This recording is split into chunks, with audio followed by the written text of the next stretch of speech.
Good evening. It's Saturday, October 12th, 2024, 10 p.m. Central Standard Time. You're watching Co-op for Two. Today we're continuing our playthrough of Time Stories Revolution Cavendish. We played for 4 hours last night or 6 hours. We played last night through to the what feels like close to the finale here of the game.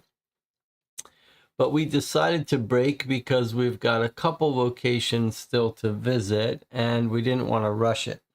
But if you're just joining me here and you haven't watched the yesterday's live stream, this will make no sense. You should leave.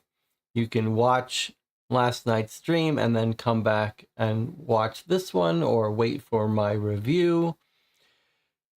And I don't know how long this session is going to take. I could see us finishing it within the hour, but I could also see it going on for 3 hours. I'm not sure. But this will be full of spoilers if you haven't watched the previous session.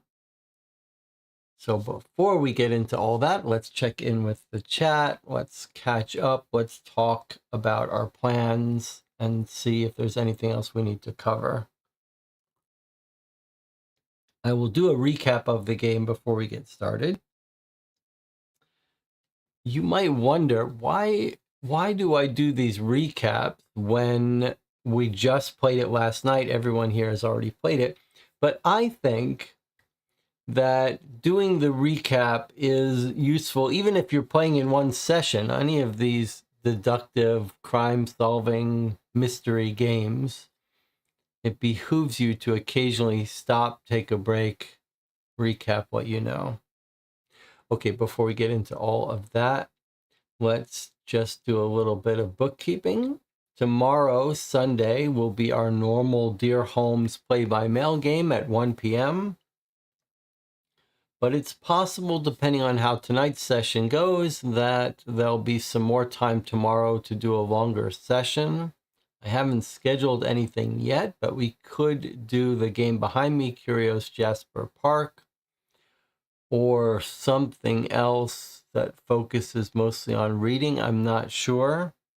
It's also conceivable, depending on what this group wants to do, that if we finish this case particularly early, let's say it takes us an hour to finish this, and we finish talking about it in an hour, we could meet again tonight, take a little break, and then start up a new stream at midnight or so. We'll see. Probably not, but we'll see. And then next week, starting on Tuesday, I think we've got it scheduled. Jonathan Warner has been helping me work up a calendar schedule for the games we play in October in our Spooky Marathon. But next week, for sure, we will be playing Hunt the Killers Blair Witch Season 2. We played Season 1 last year. We enjoyed it. Season 2 is supposed to be not so good, so expectations are low, but feels like a little bit of tradition. And it'll be a different kind of experience stretched over several days. So that's what's coming up. All right. So let's do a little bit of a recap of Cavendish, Time Stories Revolution Cavendish 1958. So the prologue to Cavendish, which was only used for demos, was searching for a missing boy, Damien, who you track down to this house. That's where this game picks up. Missing boy Damien is lost in this haunted mansion, abandoned mansion. We are Anton and Amy, two kids. Anton is the kid who's befriended Damien. And we can hear Damien inside the house calling out to us. We investigate around this mansion and we see some very strange things. We see gravestones that seem to be marked into the future. It's 1958. We saw a gravestone marking one of the kids that we're friends with dead in 1972. So some weird temporal anomalies going on here. We hear Damien calling out to us. We eventually make our way into this house. and we discover paranormal elements, ghosts and creatures. And one of the ghosts we meet is the wife of Cavendish, is the father, the man of the house, and his wife Camilla, whose ghost we meet. And we piece together these notes we found in various places in the mansion. And all together, they tell a story of Ebenezer Cavendish dealing with the supernatural and trying to find the secret of eternal life. Camilla and his two kids look like they commit suicide and die.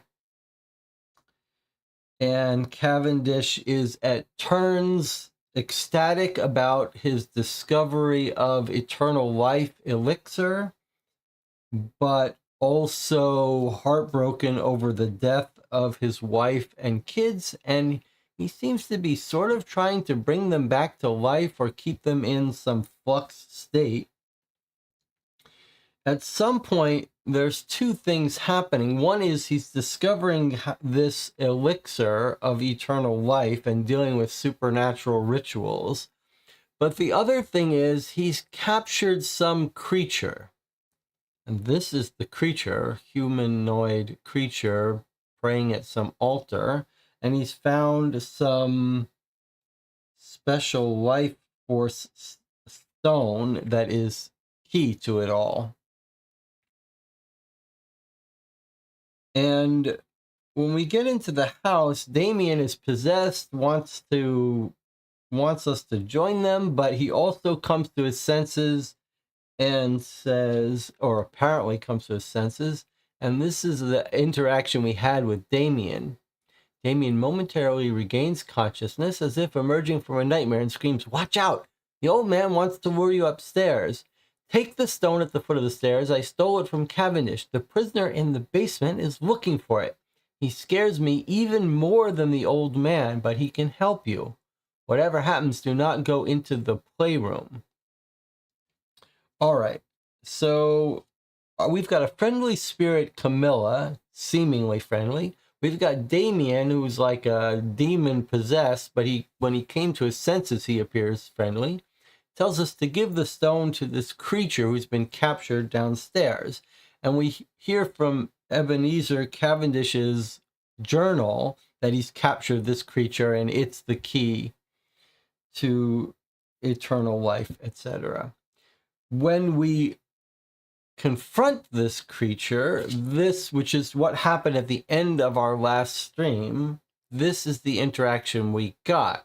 He says he's an Eloise, who we're told are these alien extraterrestrials who are enemies of ours. He says, "I'm an enemy of your agency, but before you kill me, you should know that I've been kept prisoner here for centuries, while this guy, Ebenezer Cavendish, is trying to figure out the secret to eternal life. He tricked me, stole my stone." So the stone is sort of supernatural, sort of science fiction, and that's what's the key to Cavendish's experiments for eternal life. And he says he's conducting his experiments to feed on the fears and suffering of his victims. So from these journals, it looks like Ebenezer is like capturing kids and torturing them, and that's how it's getting its power, and that's how he's getting eternal life and living so long, etc., and keeping his family in this in limbo state. So this creature says, "Together we can destroy this house." He says the house has sort of become conscious and has become evil. And he says, "We're going to team up. I'll rebuild the staircase so you could get up to this new area of the mansion you haven't been able to. You go upstairs to his room, and there's a scroll that will set me free." And that's what brought about this room. We've now got a staircase to this room. But here's one of our dilemmas. We've got Ebenezer Cavendish, who's running this mansion and is clearly doing evil stuff.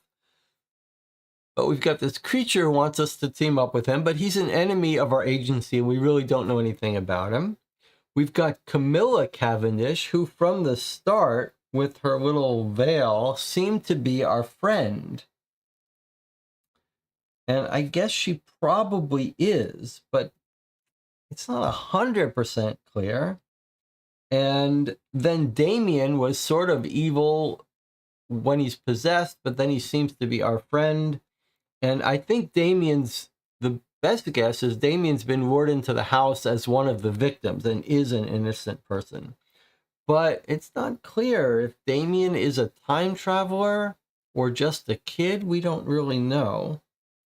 Then there's some weird, one of the notes from the father is a little disconcerting to me, because he mentions, this is one of the letters we got last. He says, I found Camilla's letter, the good one, the one I should have read. So, and then he seems to be saying he's sorry. So that makes me a little suspicious. Like, what letter from Camilla? What's the bad letter from Camilla? Like, I'm a little afraid that the house is also possessing Camilla. Remember, we're told the house has some evil consciousness now. So I'm a little wary of everyone, suspicious of everyone. Suspicious of the creature, suspicious of Camilla, suspicious of Damien. Checking in with the chat. DJ Moneycut says, can we review the specific tasks of our mission? Yes. Sorry, they're not on this. They're on this card. The way Time Stories Revolution works is you get this card that tells you how to return and score, and on the other side it gives you your mission. Investigate the source of the temporal disruptions and put an end to it. Secondary mission, find Damien and discover what his role is in this event. That's the part we were suspicious. Like, is Damien just a victim? Or is something else going on? He seems like he's just a victim, but I don't know. All right, so there's our recap. And we've just left this place, having talked to this person and been convinced to team up with them, at least for now. So we're in between locations. We've just unlocked a new location, R upstairs, and talked to that creature, the Eloise. Somewhere in this book, it actually may remind us who the Eloise are. We need to be a refresher on that. It may be only online, the reminder, or maybe it's in the glossary.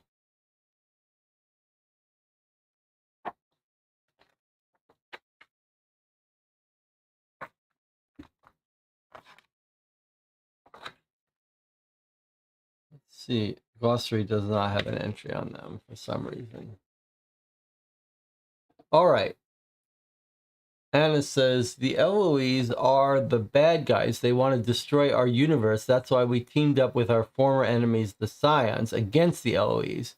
So I don't think we should free this one. Okay, so the Eloise are the real bad guys. There are two extraterrestrial species. But we've befriended one who are our enemies, but the Eloise are the real bad guys, you're saying. Okay, so we got to think twice about whether we want to free this one. But it is helping us. There's one more thing to mention. As we've been playing, we're both of our kids are fully feared up. They're maxed out on their fear. And as we've been playing, we've been dropping fear in these rooms as we exceed our capacity for handling it.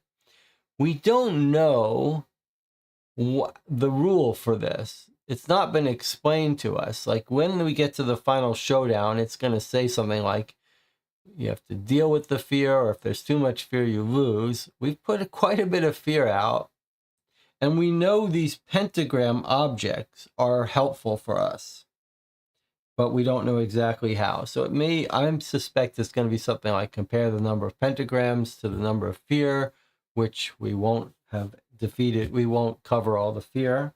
And there are a bunch of rooms in the mansion that we've decided we're too scared to go into, or too scared to interact with various things, which is hurts a little bit. Like, we found the guy's walled himself into the dumbwaiter. We didn't go there. We didn't go check out parts of the Ebenezer's room. So we did find all of the pieces of the note, it seems. And we did notice, if you take the capital words in all these notes, it forms something like a message. If we rearrange the words, something like, I found the formula for the eternal elixir of life, something like that. It's odd that it seems to say something we already know, that this is what he's found. So that's a little confusing, that it's not sort of a puzzle for us to enter, at least not yet. All right, are we ready? So unless we want to go to one of the rooms we have avoided so far, then the new room is where we're going to go, R. Before we do so, though, we need to point out that we're maybe halfway through our Azrak crystals. Anton can hold up to 7. He's only got 3 left. Amy actually only gets 4, and she's got 3 left. So she's got most of hers. But we don't want to get caught in a showdown running out of crystals, but it does seem like it's a little too early to refresh. And we know there's one more potential room in the house. So I guess refreshing now seems a little bit premature, but let's go into R, but be prepared to run away. And then if you want a recap of our items, we've got a bunch of items, mostly items that don't do anything. They're just pentagrams, but we do have a vial that will emergency give us 4 Azrak crystals if we want to drink it, which would discard this. And then we've got items that bump up Anton's confidence and Amy's strength. All right. So we're going to travel to R now.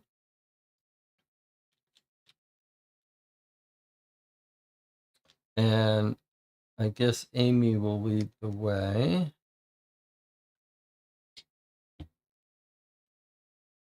All right, here we go. This could be the end of the game right here. I do hope we're going to get a better chance, another chance to refresh our crystals, though. Okay. So we're climbing up the stairs that the Eloise has rebuilt for us.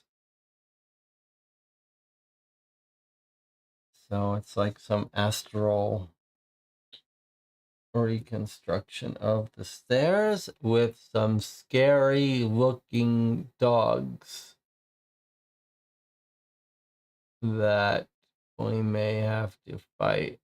And then look at this blackness over here. Pure darkness. All right, well, we're in this new location. We don't have our own dog with us. We get our free explorers back. And we're doing the recon stage. So I think someone should check out this black darkness area. If you had to FPA's had to stick to one side. Maybe this side looks a little safer. So let's have Anton check out this blackness. Let's have Anton recon here. And let's have Amy recon here. I mean, there's no real reason to prefer one. Oh, I guess before that, we need to read this. The atmosphere in the hall has drastically changed. A ghostly staircase takes shape. Step by step before your eyes, suddenly Anton is lifted and carried away to the front of the portrait, dominating the first landing. A sepulchral voice then whispers, "Come to me, Anton, don't be afraid," before shouting, "And you people, get out of here. But first, give me back what you stole from me." You're petrified. So this sounds like Ebenezer, and he wants his stone back. And Anton is carried away to the portrait at the top of the stairs.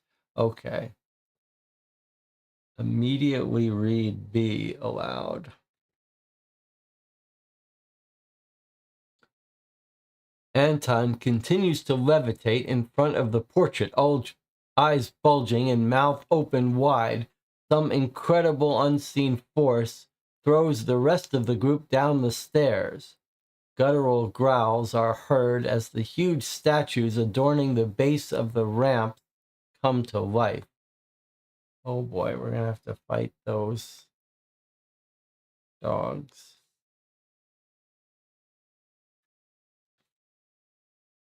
The two hellhounds slowly climb the stairs and stare at you with icy eyes. You cannot move, but you can feel the chill of their breath when they bare their sharp teeth. They hurl themselves at you, their maws gaping.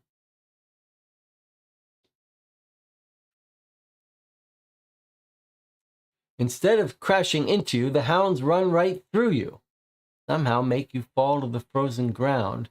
They turn to attack you by attempting to tear you apart, their teeth passing through your body in a vain attempt to snatch the objects you've collected. Several of your items end up crumbling to dust.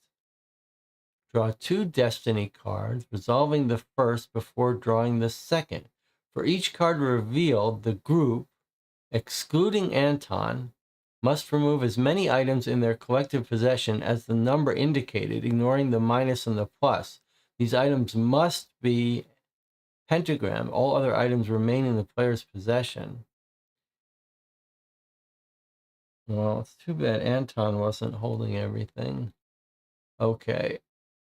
So we're going to draw 2 destiny cards. Our -2 is already drawn, so we're not going to get that, but we've got 2s and we've got 0s. We've got a 1. All right, we're going to draw 2 cards, and that many items have to be destroyed. All right, here's our first one. Ugh, 2. All right. And then it wants us to reshuffle, which is the worst because the 2s could come back in. In fact, likely will come back in. I mean, the 2s could get drawn again. This could be terrible for us. All right, so we have to destroy 2 pentagram items. Let's see what we've got. We've got one that makes Amy strong. I'd rather not get rid of that. We've got the Liber Mortis. We've got the Bridal Veil. We've got the stone that he wants. And we've got a small copper key in the cemetery, which we don't know what it's for.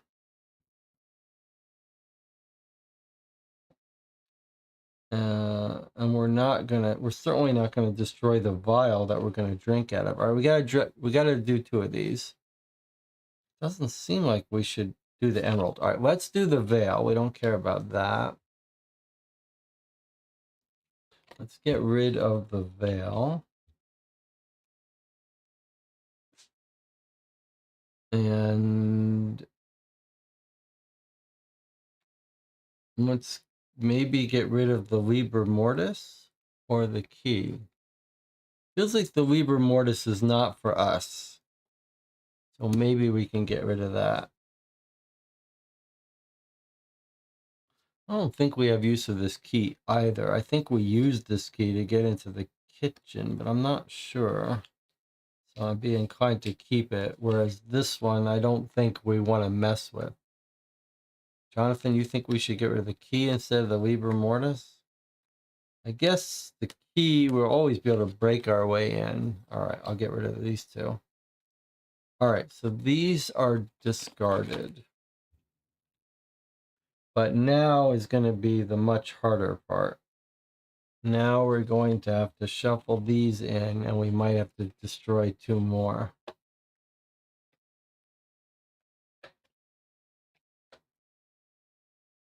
In which case, I'm not sure what we destroy. That was bad luck. I don't think the 2 card needs to be shuffled in. Okay, let's see. After resolving this test, shuffle all discarded destiny cards back into the deck.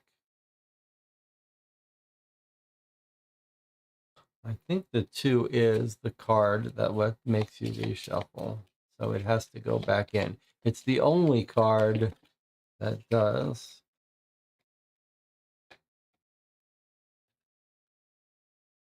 It could be clearer.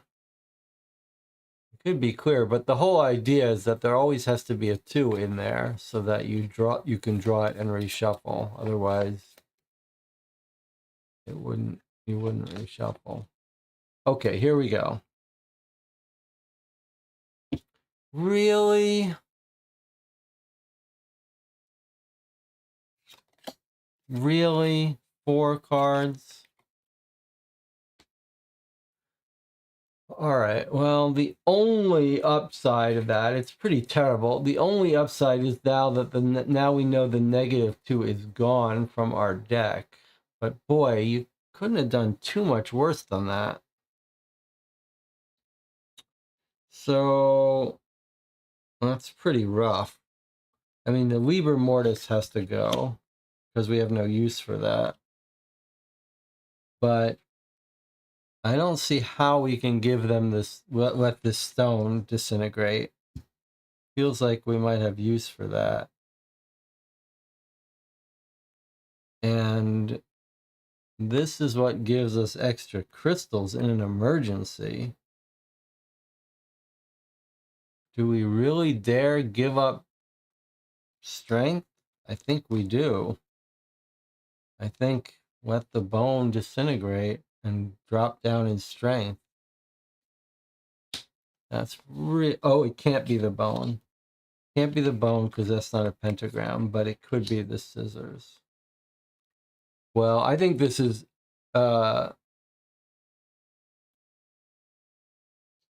Jonathan says, are you sure, since all the notes are about the book, are you sure we're not going to need it?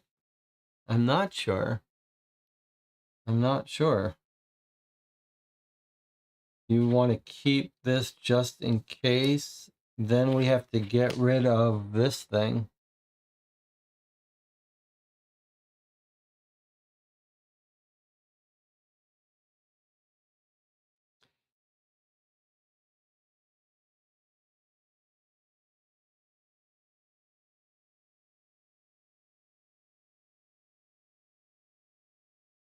I guess thematically, it makes sense to keep the Liber Mortis.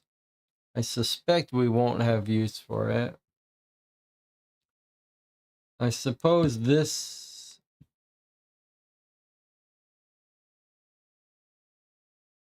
I mean, this is like save your life, though. It's so dangerous to get rid of that.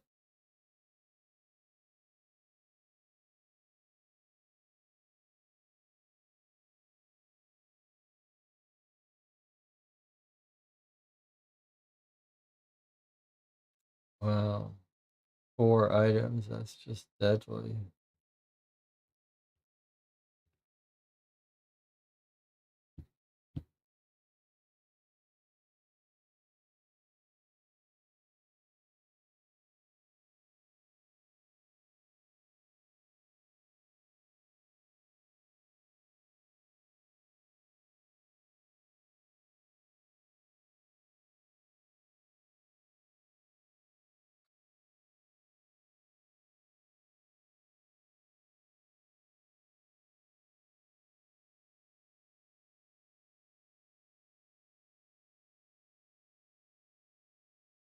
think we should probably keep this. I mean, the Liber Mortis turning to dust, that must mean we don't really have much use for it. I'm going to destroy the Liber Mortis.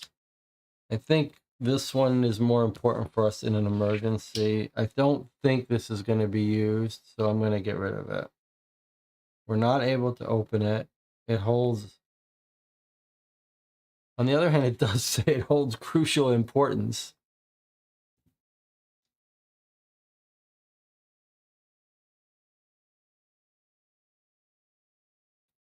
It does say it holds crucial importance. Ugh.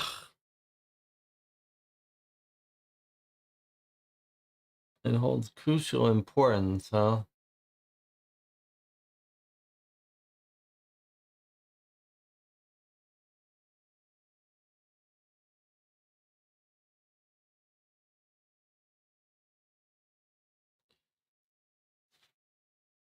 Crucial importance.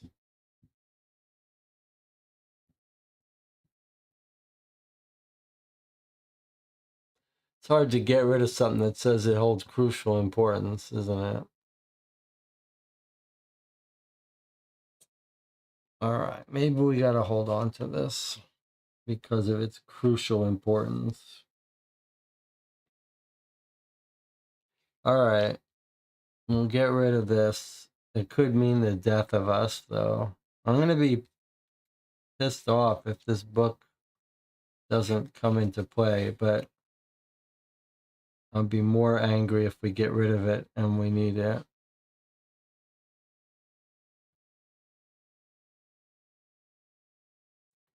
All right.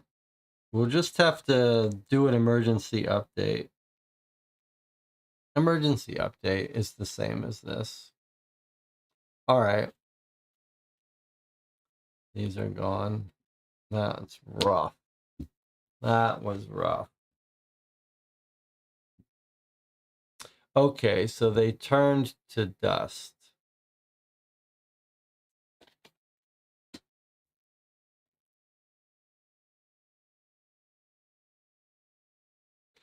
You all get up as the two hellhounds are about to pounce on you again. The only way out is to get upstairs. You run like the wind, and the hounds start moaning like puppies as soon as you set foot at the top of the stairs. You're now safe and sound, but Anton is no longer here. Immediately reveal item 30. Anton places his receptacle token on the children's bedroom. Uh-oh, we were warned not to go in there. All right, take item 30. Children's bedroom and Camilla's bedroom. U and T. Wait. Oh boy, I see. These are new locations. They're not telling us to get tiles. It's telling us we've got two new locations out. U and T. The children's bedroom and Camilla's bedroom. So the Anton player is in their own room. Take the story cards for location U. Leave the room. Leave the room. It's like a betrayal at House on the Hill. We were just talking about the classic board game Betrayal at House on the Hill, where you got a traitor who leaves the room. So this is a lowercase U. That looks a little different. Let me see. Is there an uppercase U? I don't think there is. I think that's just a little bit of a misprint. All right, there's no uppercase U. So it has to mean this, even though it's wrong. Let me just make sure there is a T. Yeah, there's a T. No U. Okay. So it wants the Anton person to go off on their own and deal with this. Let's keep reading here. After the agent controlling Anton has left the room, the rest of the group reads F. That's pretty cool. Okay. This is the second time that we've seen a mechanic here that feels like it's not well suited for solo play.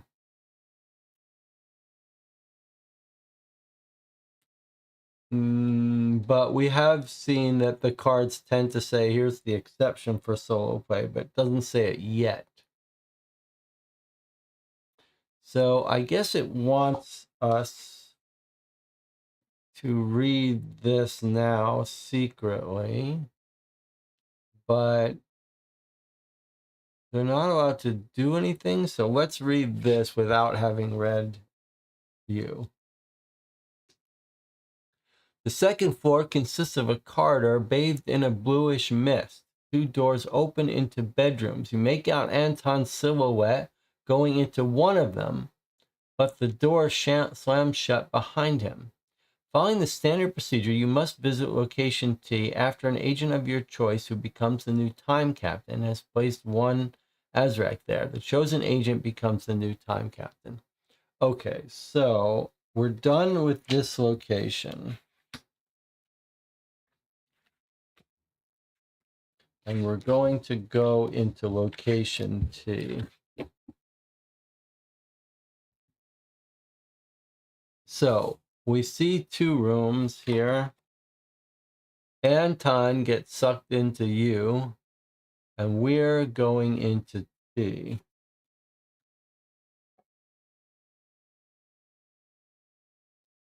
So they've forced us to split up, and poor Amy has lost some of her strength. They're both maxed out with fear. Let's see, can you see it if I put it here? Yes, okay. So Amy only has 2. And it sounded like we weren't allowed to do an update.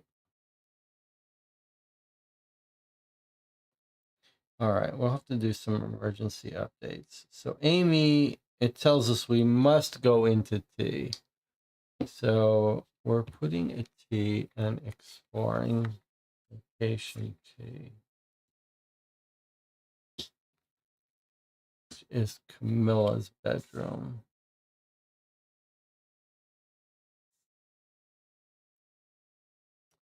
All right.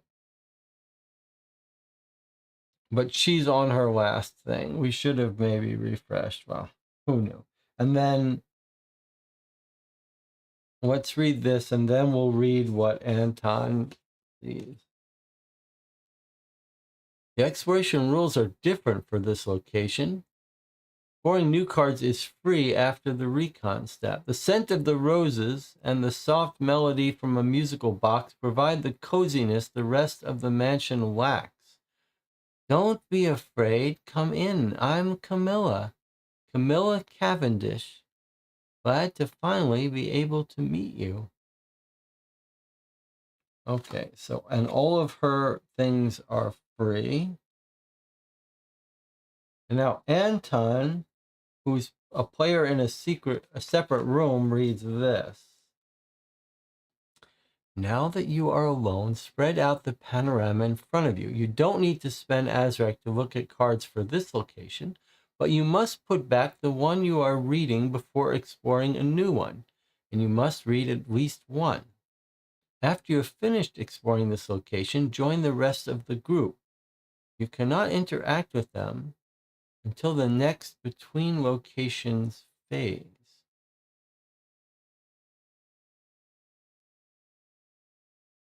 So I guess he's back with this group. So could he have been the time captain? Because he does have more.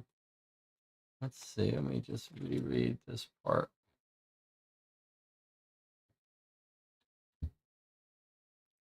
So first it said for Anton to secretly read. Leave the room, read the location. After has left, you read F. And F says you must visit location T. It's a little bit confusing whether Anton is with us when we go to this location here. But he's clearly coming back soon. Okay, so this is going to have us explore. You don't understand what you're doing here. You remember the stairs and a voice coming from a portrait and nothing else. It is as if you had been chased from your receptacle. Oddly enough, you're unable to communicate by telepathy with the rest of the group. Suddenly, coming out of nowhere, you hear Camilla's heartbreaking voice. They are here, my darlings. My darlings. And this door leading to the playroom where they enjoyed playing so much. My poor, poor children. They are here.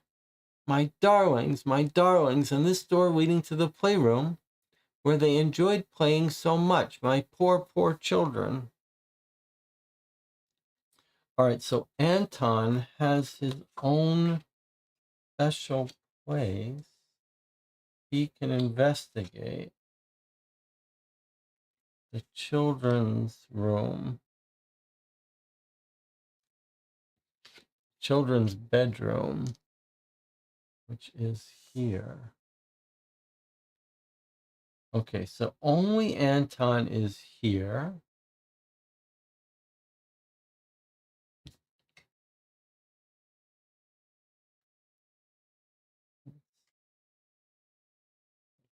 Okay, only Anton is here. And he's told, you don't spend Azarac. You can look at as many cards. You just look at them one at a time. After you've finished exploring, you join the rest of the group.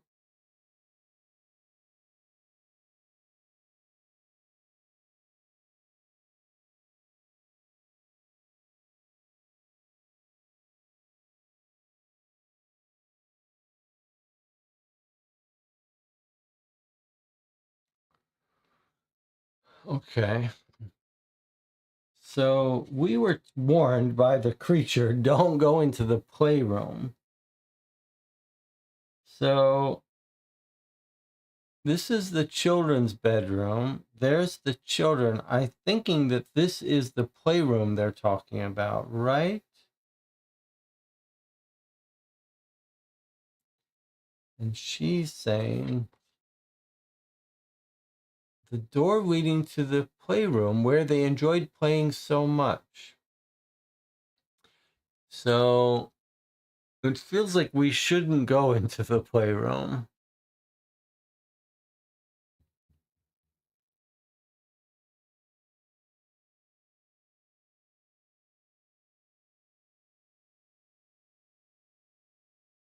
We must explore one.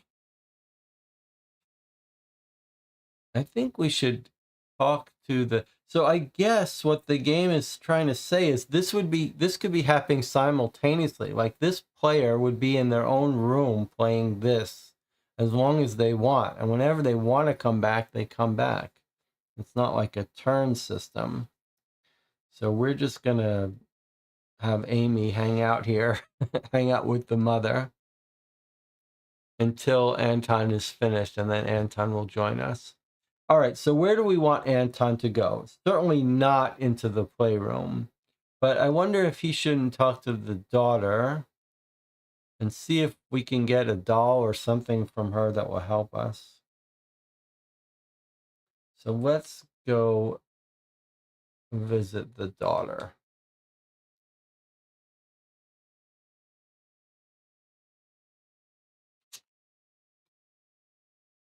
The young girl wipes her tears.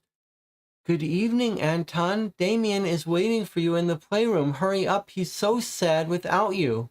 But first, take my doll and hold it tight against your heart. If you want to take the doll, read your interaction card XX. Ugh, now that's scary. She's like, she wants us to go in there. I thought the doll was going to be helpful to us, but maybe she's part of the problem. Should we not take the doll?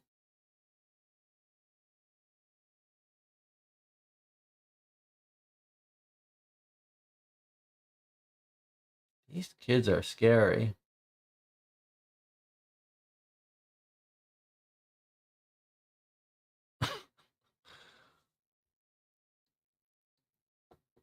Nothing creepy about her, says Buddha Bell. Anna says, don't take the doll. No one wants us to take the doll, huh? You don't want the doll. Stacy says, I would take it. I mean, it depends whether she thinks she's helping us or not.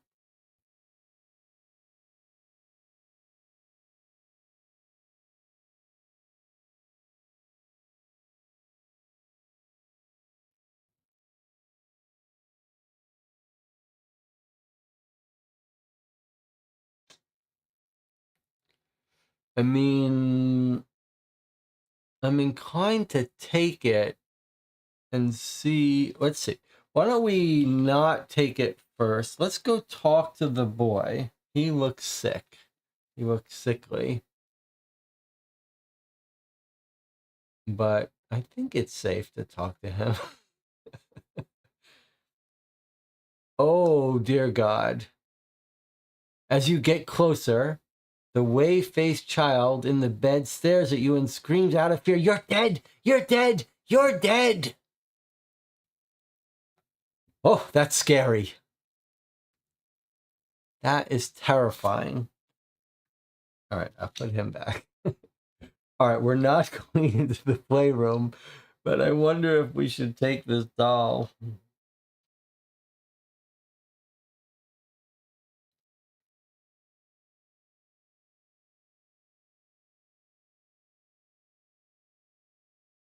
I still think the doll might be useful to us. Like, it could be an item that's of use. She doesn't seem evil. I mean, I realize she's trying to send us to our death, but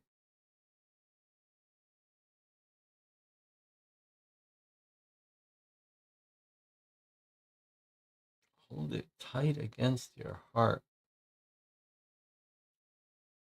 Uh, Interaction card XX. John says we could look out the window first. All right, let's look out the window.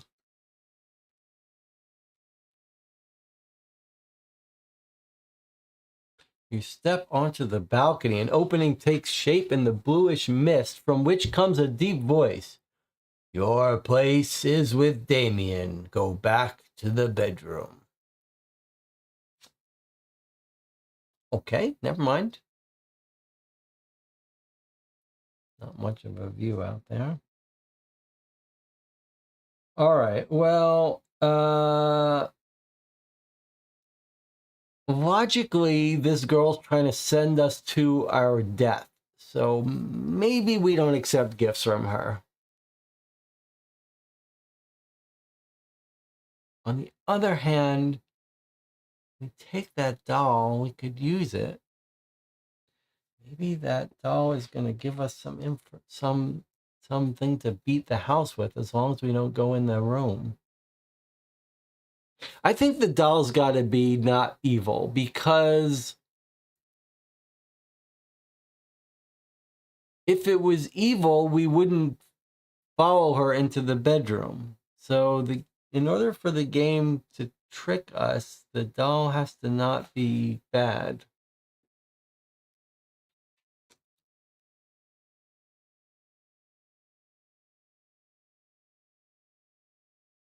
I'm taking the doll. I got to see what it is.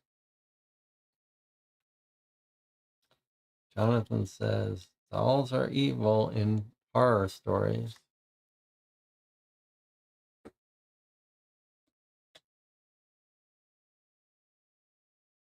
There's the doll. Is there anything suspicious about it? Other than it looks scary with a weird hat on? I mean, I have to admit, I am scared to take this doll.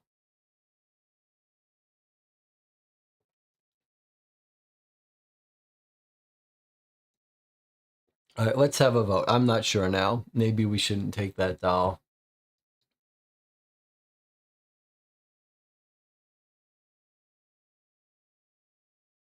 Maybe we shouldn't. All right, let's have a vote. Take the doll or don't take the doll.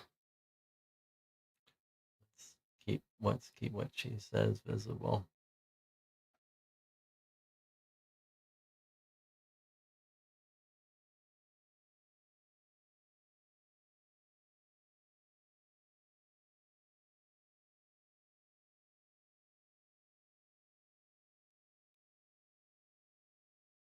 Three votes, don't take it. Three votes, take it. uh,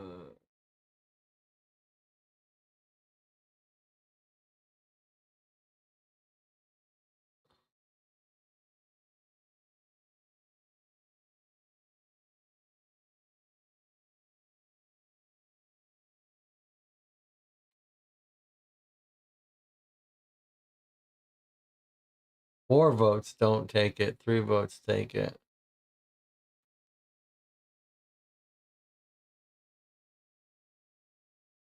I don't think she's evil. I think she's just confused.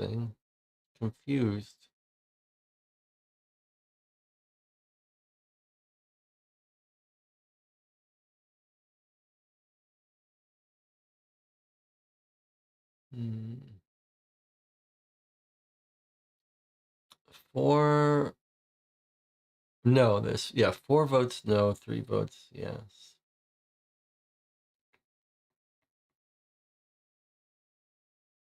YouTube says 18 concurrent viewers. 17. Does anyone want to get in a vote before the time runs out?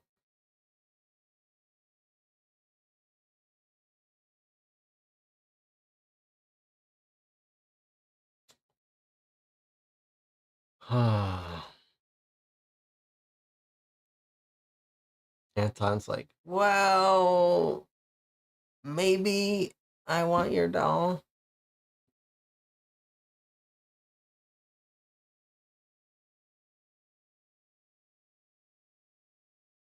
It could give him the confidence we need.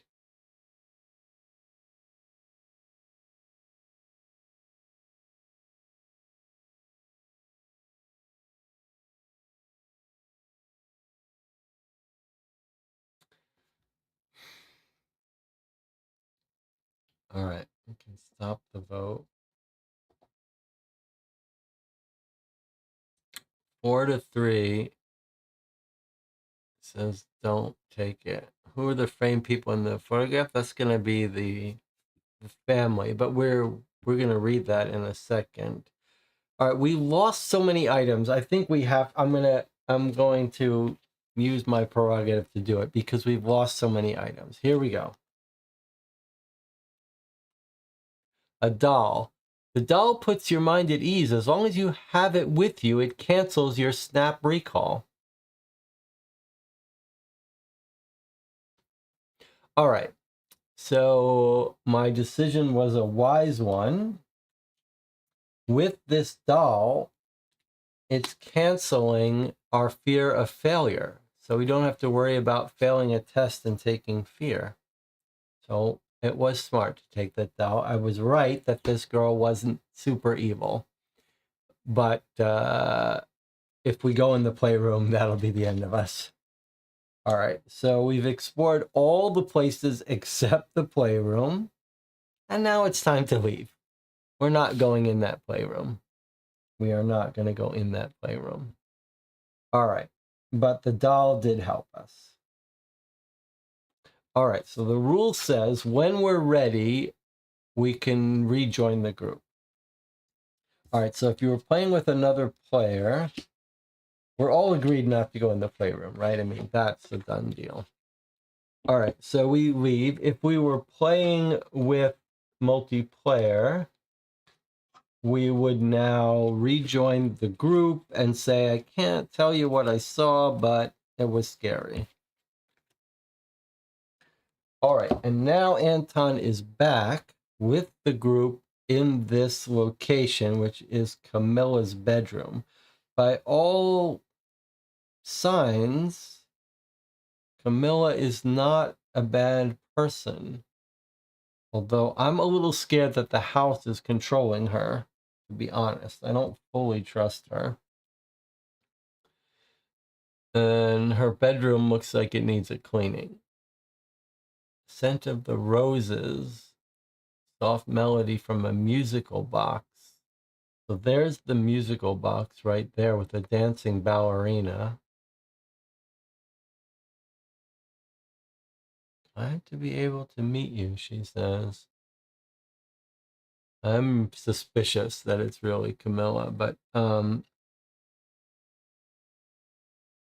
okay, so the thing is, we have very little Azrak. So we kind of don't want to get into a test situation. It doesn't cost us anything to explore, so we're not going to use our crystals for exploring, but we do need to use them for tests. 3 plus 4, we'd have 7 more if we took a break. So I wonder if we shouldn't leave and come back. Because I don't know how many tests we're going to be able to pass.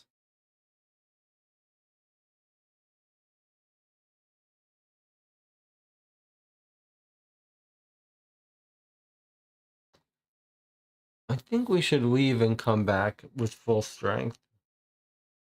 Even though it's not that much. I mean, he's almost at half. Yeah, let's do that. Okay, just so that we don't super stressed out, because we're doing pretty well in this game in terms of how many times we've had to update.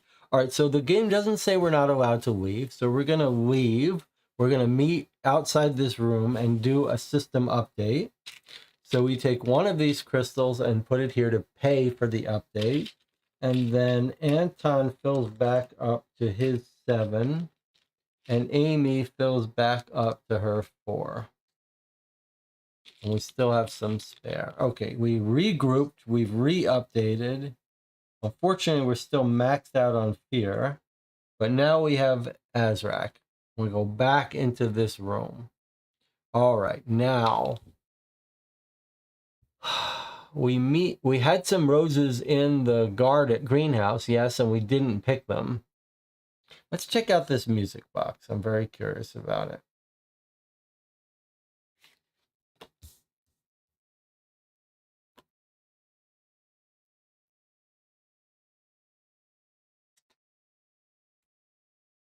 The music box stops, and the tiny ballerina that was spinning to the rhythm of the music stands still.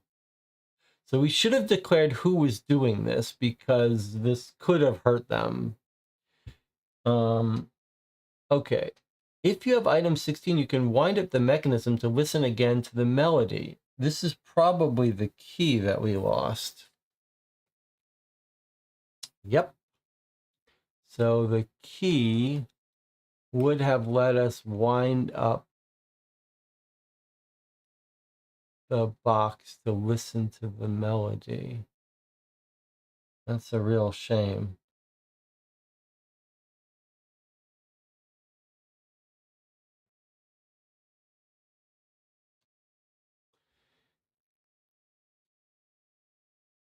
Take item 18. Or if you want to open the musical box drawer, take item 51.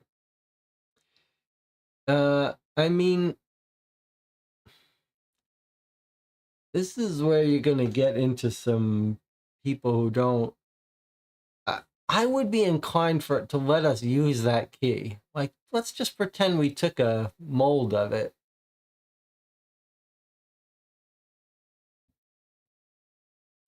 We're never going to get to play it again. Feels like a shame not to be able to use it.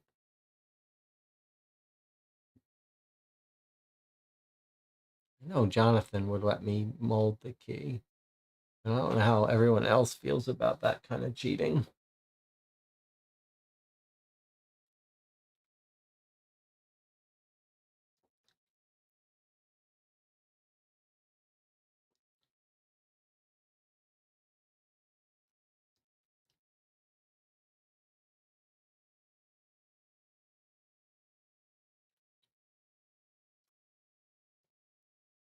Is there any way we should have known to keep the key? I don't see how.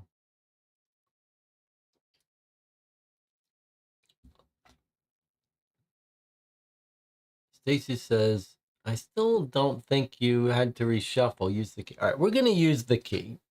We're going to use the key to wind it and listen to the melody. We're just going to pretend we took a mold of it before it crumbled to death, but we're not going to keep it in our possession.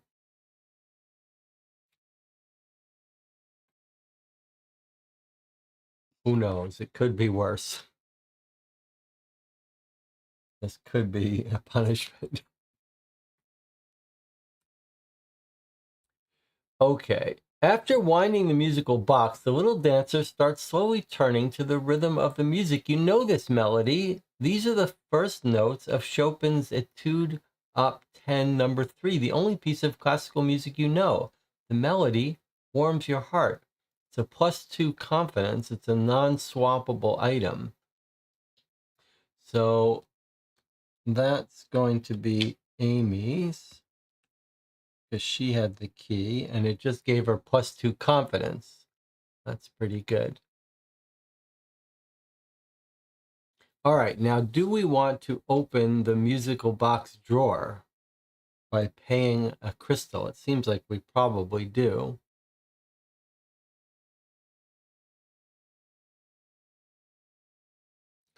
So let us pay a crystal. I'm going to have Anton help and do it. He's going to pay the crystal. He's going to take item 51.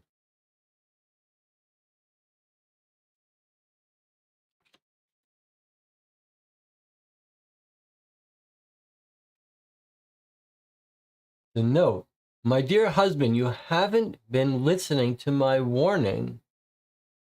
You allowed us to leave, but the mansion won't let us go. Doors close themselves. Walls move.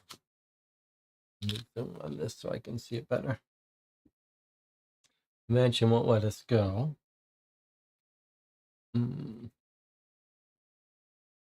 Walls move, and our sleep is deeply troubled. The children are so afraid.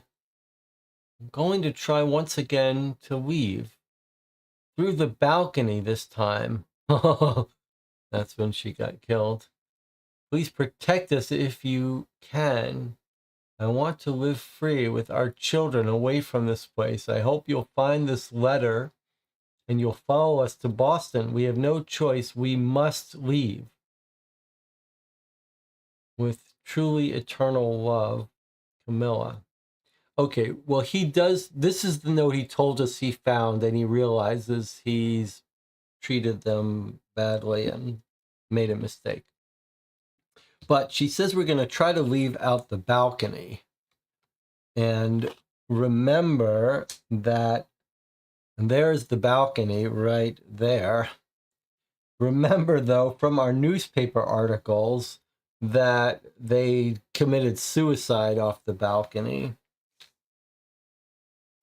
Wife and children died from a fall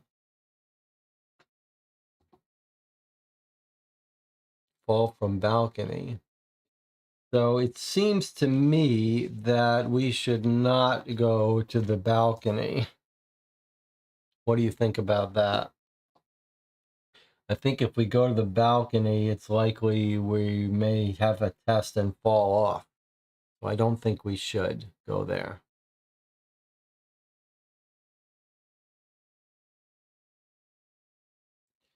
I think Anton, I know Anton's allowed to be back because he came out. We went in there. He wasn't allowed to talk to us about what he saw, and then we left and came back. So Anton is agreed with us now. All right, everyone agrees. Don't go to the balcony. All right, so we're gonna put this back. We have to remember to follow the rules, even though we don't have to pay for this. So we have to decide who's going to each place. So I think Anton again should talk to this woman. So he doesn't have to pay for it, but he's going to go talk to Camilla. And we're going to hope Camilla hasn't turned evil. I do have some fear that the house is controlling her, but let's hope not. Whoa. Good day, my child. If you want to talk to Camilla, take item 53. Look at that.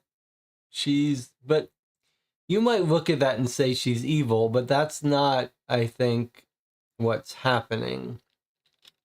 I think it's that she's just dead. Her body is dead, and that's showing us how she really looks. And Anna makes a good point. Anna says, probably she didn't commit suicide. She was just trying to leave, and the house killed her, and the house is the real enemy. I think that's right. So keep that in mind. The house is the real enemy. All right, so I think we are going to talk to Camilla because I don't think she's evil, just even though that looks scary.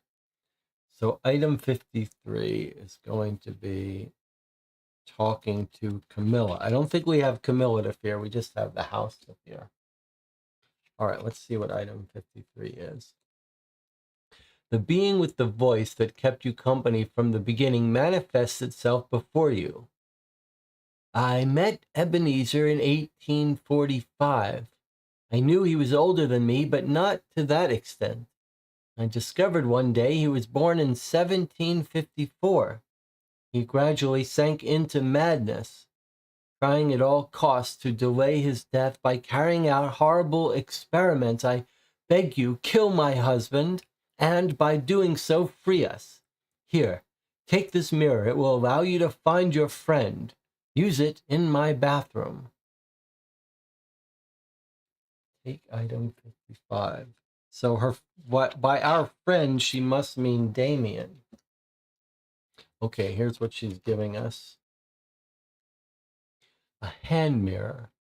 A mirror Camilla Cavendish gave you. Using the mirror, when you notice this symbol on another card, double the numbers shown and take the corresponding item card. If the item card depicts the mirror symbol on the back, you can reveal it. Okay, so we have to be looking for that symbol on another card, and that's where we're going to find Damien. And Anton has that. And she says, use it in my bathroom. Okay. All right. So we're done with this card. And we haven't gone to the balcony, but this looks like it's the bathroom where we want to go.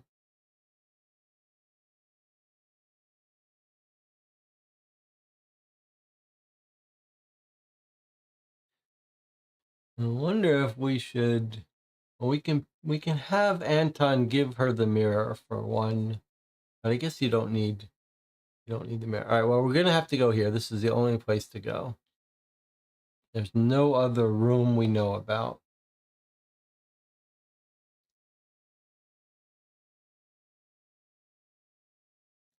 Okay, here we go. The door opens onto a small bathroom. If you want to take a closer look at a piece of furniture, take the item matching its number. All right, but we have the mirror. I mean, I see Damien in the mirror. But these are all those symbols.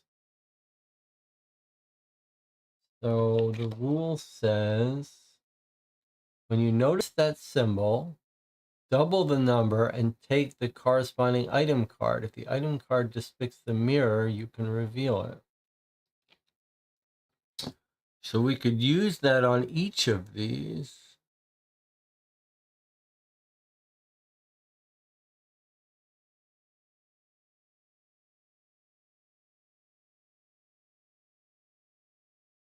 John says, what do we summon from the toilet with the magic mirror?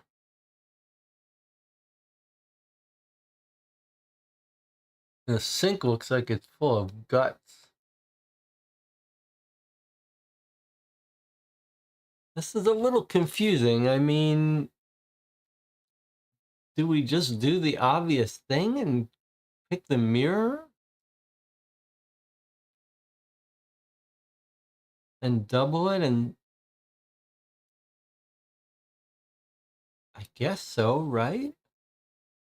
I mean, is there any point in looking at those? Or is there any point in looking at the original number, 29?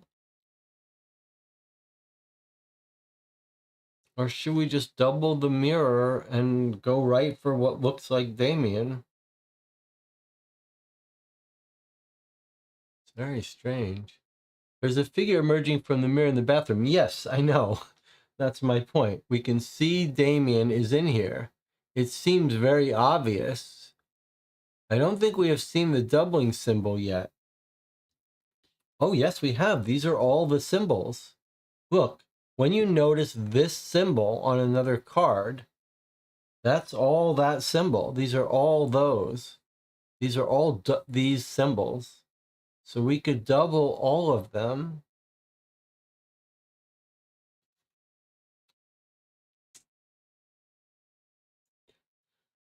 But it seems obvious that we should just double the one with Damien in it.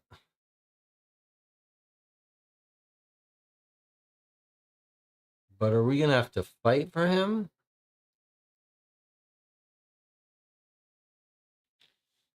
I mean, should we look at any of the others first is the question.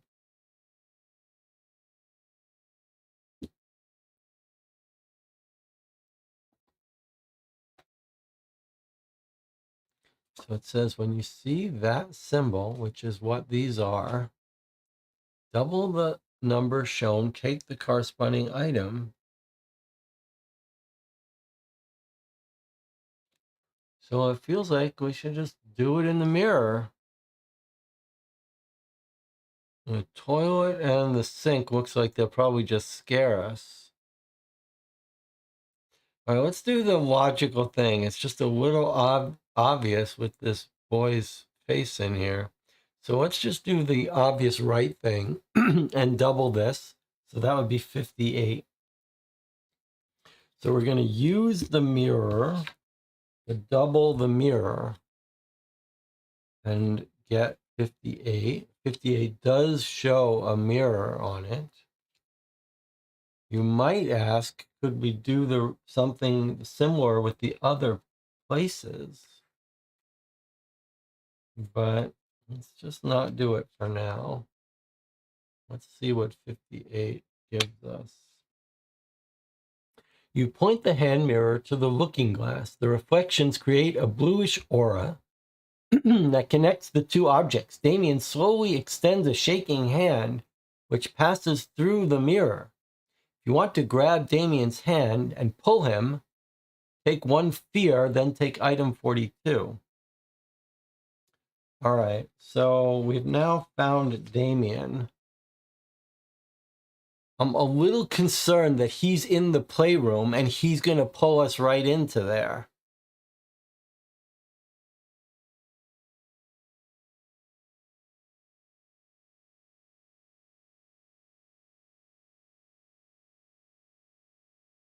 You know? I'm really afraid like it's going to pull us right into the playroom where we don't want to be, where Damien is waiting for us. All right, we got to take a break. We'll come back. We'll do this. I mean, I'm inclined to just say goodbye to Damien, but we know he's not all evil.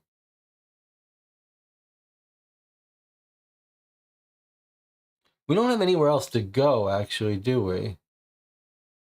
Like, this is it. We have to go in here because it's either here or out the balcony. Yeah. All right, well, let's take a break. We'll come back and we'll see if we can't pull Damien into us instead of vice versa. I'll see you in 8 minutes.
All right, we are back. A little bit of a disagreement on the channel about what our mission is.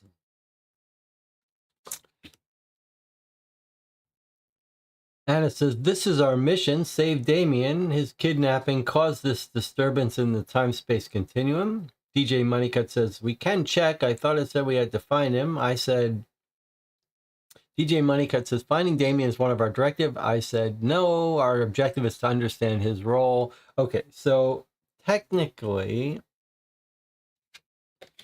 DJ Moneycut is closest to being correct. It does say, secondary mission, find Damien, discover what his role is. It doesn't say to save him, but it does say find him. I think arguably we found him. Like, he's in the mirror. He's in the playroom. We don't have to actually go in there and join him in some death cult.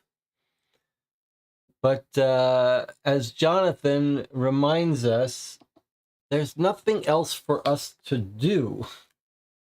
Unless we want to go looking in the toilet, it seems like we're going to have to grab his hand. I really feel like we're going to get sucked into the playroom, though. But the point is, there's nowhere else for us to go. It's either off the balcony to our death, down the toilet, or we try to pull him out. Okay. But DJ's Moneycut has a very good point. Maybe we'll do a strength test to pull him out, or a dexterity. Okay, so the person to do this is Amy. In fact, Amy has some extra confidence now. So we're going to have Amy try to interact with him. She can actually take the fear herself because of her ballerina. She can hold 2 more fear. So we don't have to drop it on the room. If we get lucky, we'll be able to get out of here without having to deal with this fear. Oh, we take a fear and take item 42. Okay, here we go. What are the odds that Damien's going to be like, oh, gee, thanks. Let's go. You got me. You rescued me. Let's go.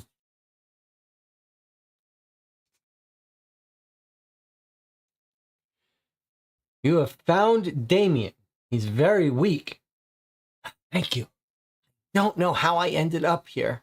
The old man is completely crazy. He experimented on me. He was saying he wanted to attain eternal life. I almost died several times, and he forced me to lure Anton here.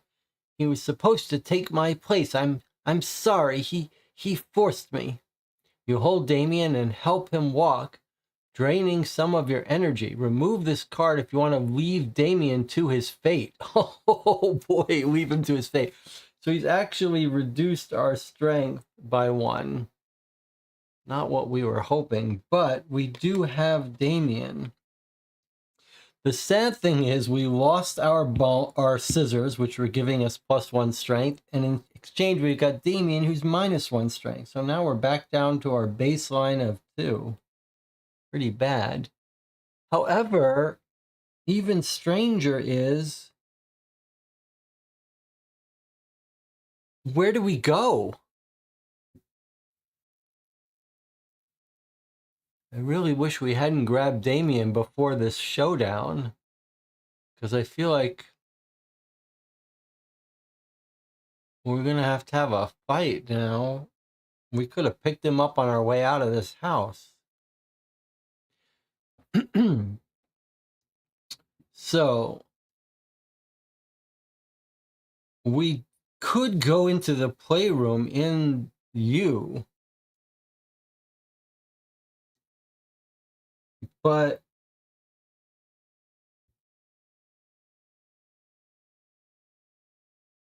are we supposed to go to the guy's office and kill him? Remember, we didn't fully explore that room. Doesn't seem like it, though. This is a little unsettling now. On the other hand, actually, we should enjoy this moment. This is the first moment playing Time Stories Revolution that we've actually not been sure where we should go. So we do have a couple places that we haven't been to, that we could go back to the children's bedroom and go back into the playroom, which we were warned not to go into. We were told to go upstairs and kill the Cavendish. The question is, where is Cavendish hiding?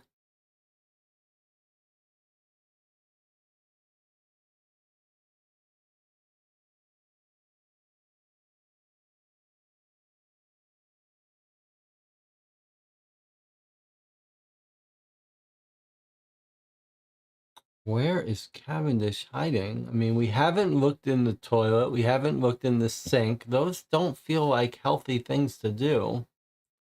Balcony also seems like a mistake, but maybe we're wrong about that. Or we could go in the playroom, which seems like probably where we have to go, but the game warned us against it.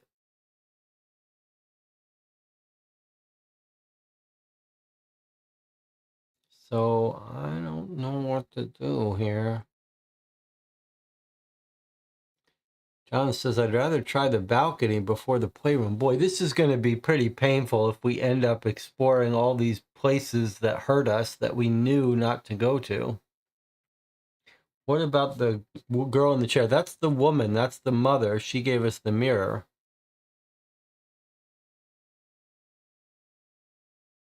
We're in a weird situation where we've identified a bunch of places that we think this game often punishes you for doing something that you should figure out you shouldn't do. We rarely think to do something. We rarely do something that we think is unhealthy and have it work out well. But now the game is sort of forcing us to, because we don't have anything else to do that seems healthy. We want to find the father. Where is the father?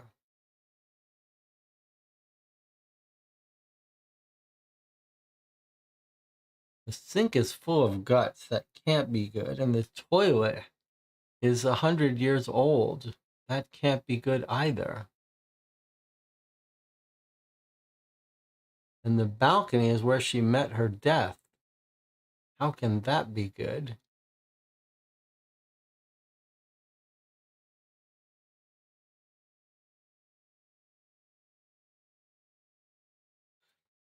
Is there any writing we can make out on the toilet tank, says Jonathan?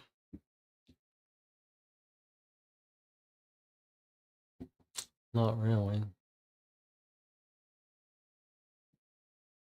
Did anyone ever have a toilet of this style? My friend Jace Rafter had a toilet like this. The tank is up above so that when you pull it, the water rushes down and flushes the toilet.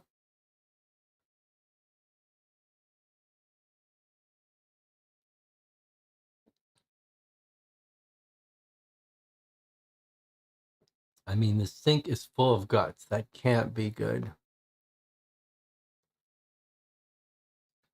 I'm so surprised that the game has not. I mean, it's pretty cool moment, actually, where we don't know where to go that's safe. We're locked in this mansion. We don't know how to kill this spirit of the house and the father.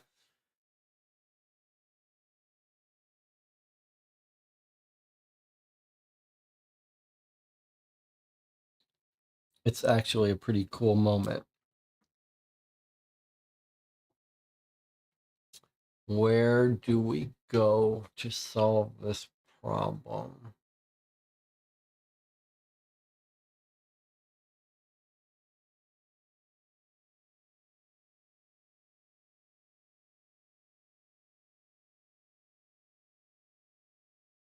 I mean, Damien was in the playroom and we've rescued Damien. It doesn't feel like we need to go to the playroom. I think if we're trying to be smart, Ebenezer is not in the toilet. All right, I think we should leave here. And I think we're going to have to start going to bad places. Like the balcony. I don't want to go there, but I think that's our choice. All right, we're going to the balcony. I'm going to have Amy go. Yeah, let's have Amy go. She can absorb the fear. And she's got better dexterity. You want to go onto the balcony, take item 39. Okay, look at that balcony. It's falling over. This is clearly not what we want to do. We clearly don't want to go on here. I gotta abort. That's game that we have learned. If we have learned nothing from time stories, it's that you get punished for doing things.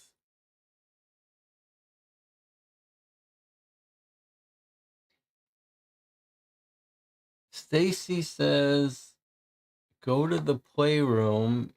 That's where Damien escaped from. Marco says probably the playroom is the showdown, so it should be the last thing to do. Does make sense. But that thing warned us not to go to the playroom.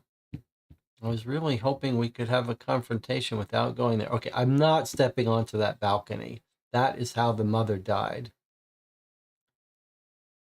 All right, so we're going to leave here. We're not looking in the sink. We're not looking in the toilet. Is that right? All right, let's have a talk here before we do this. I mean, if we're going for the showdown, do we think there might be something hidden in the toilet that could be useful to us?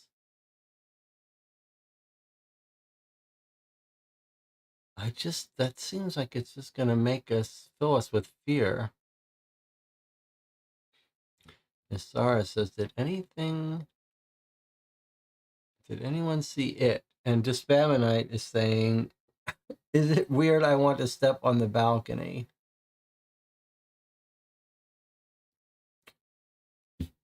Oh boy. I think these are traps. I think these are traps. All right, we're going to leave here. We can always come back.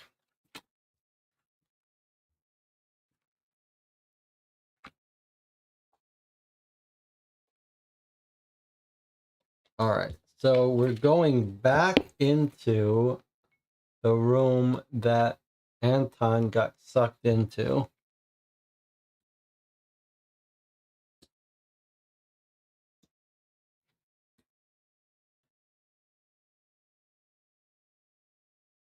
We already stole this girl's doll.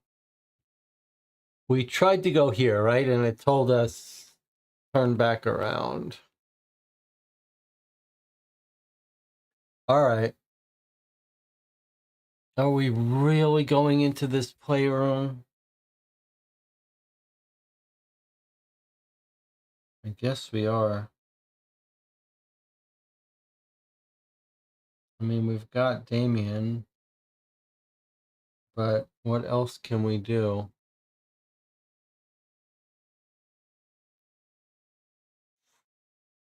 Do we have to spend a crystal? Let's see what these rules are. Now that you are alone, this sounds like we can't come back here.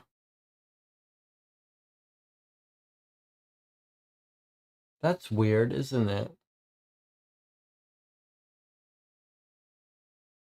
Sounds like it doesn't want us to go here on our own. How can that be?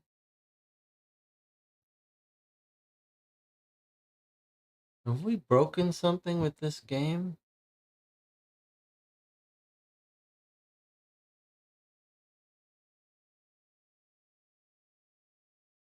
Clearly, this is not explaining what to do if we come back. Jonathan says, maybe we do need to go back to the dumbwaiter. I'm not sure we're allowed to go in this room now, which is weird. It should say if we can't.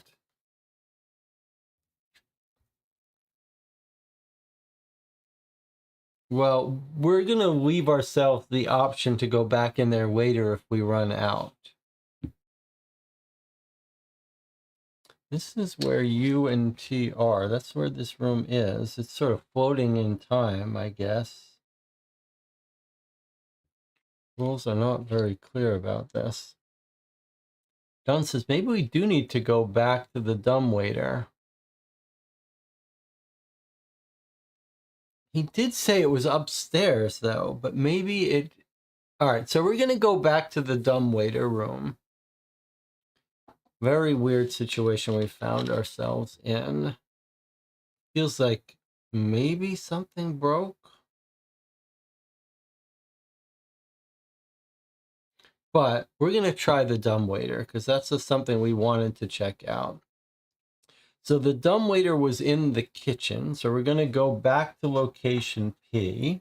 We have to have a time captain spend a crystal to do so. So I'm going to put a crystal on P. And we're going to try to get in that bricked up room because it does go upstairs. It is where Ebenezer, it does seem to be Ebenezer saying he locked himself in there. So it does seem like that would be a natural place for us to go, want to go to have a showdown with him. All right, so let's...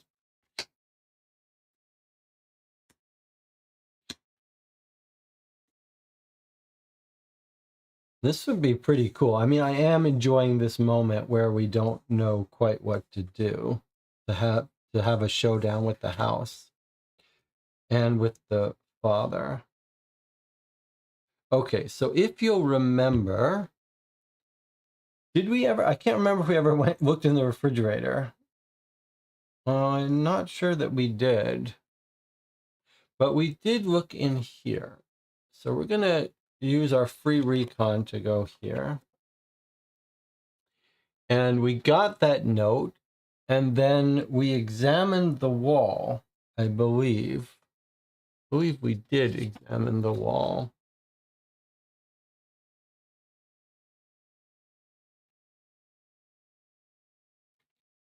I thought that was the dumbwaiter. No, I guess we didn't. All right, we're coming to examine the wall. It's not clear. We found the bone in the fridge, thank you.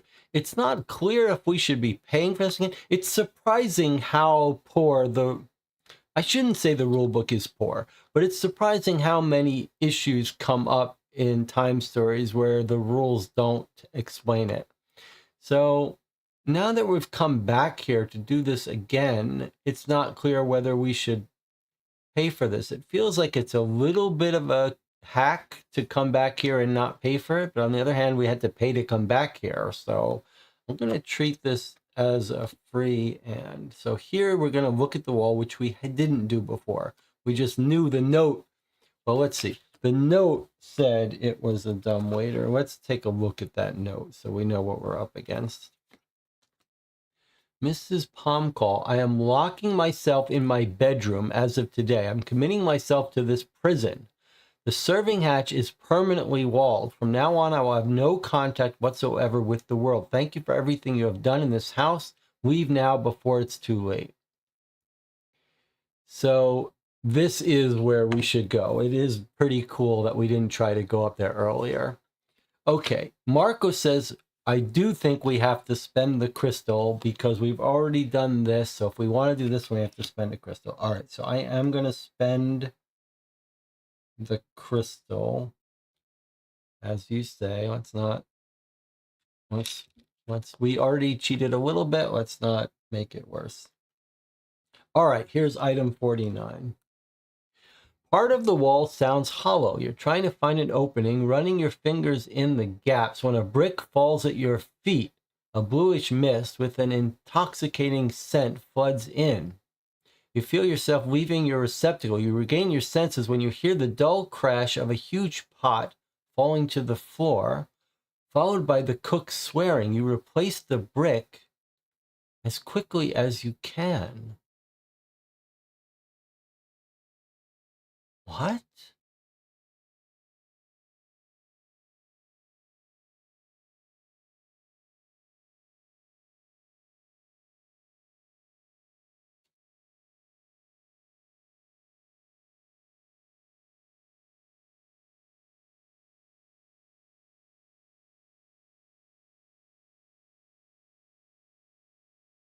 Well,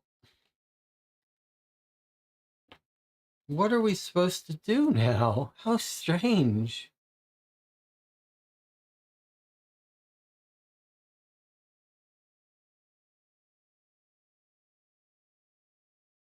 I mean, it sure sounds like this is where we want to go.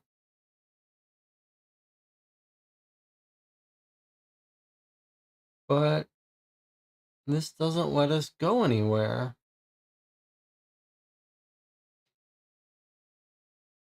How strange.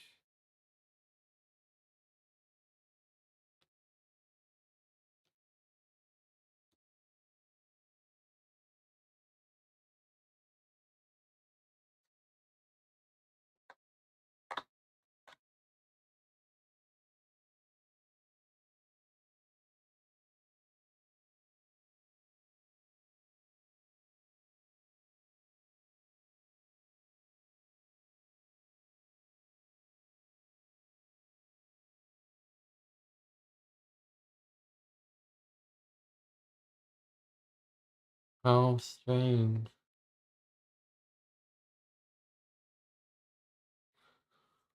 Well, we seem to be done here, and it cost us to go here.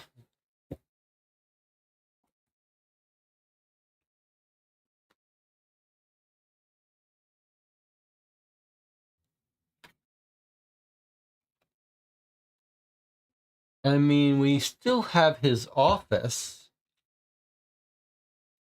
where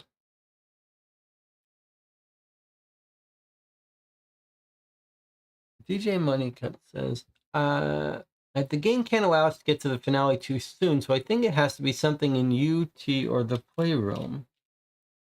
I tend to agree with you, but on the other hand, that was very strange about the children's bedroom.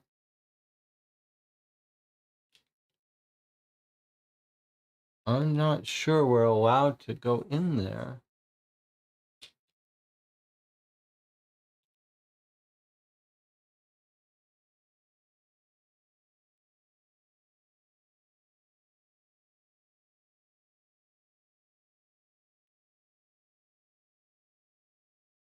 Um,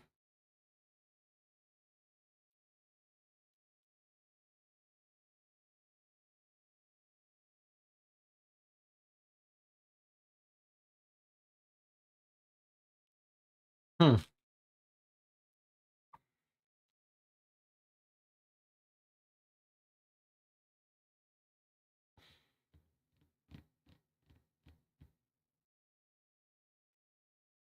So let's look at our possibilities.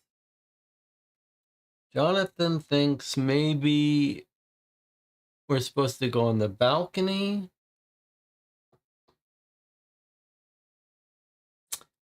DJ Moneycut thinks we're supposed to go maybe to the playroom or U or T, the bathroom stuff.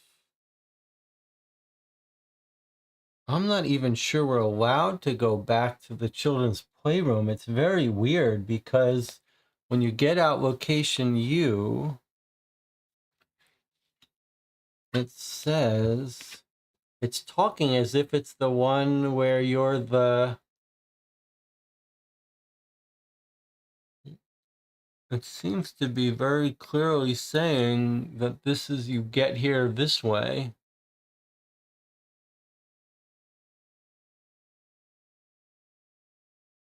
After you're finished, join the rest of the group. So this seems to be suggesting we can't go back here, but maybe not. Maybe we just ignore that if we're coming back in here. It does. I'm gonna feel a little angry because like if we go into the playroom and it's not the showdown, I'm gonna feel a little angry because the game has told us not to go in there. We don't want to go in there. Well, I shouldn't feel angry. This is a haunted house. We don't know what to do. We know we don't want to go into the playroom. So no one's forcing us to go in there. We don't want to go into the playroom. We don't want to go on the balcony. We don't want to go in the toilet.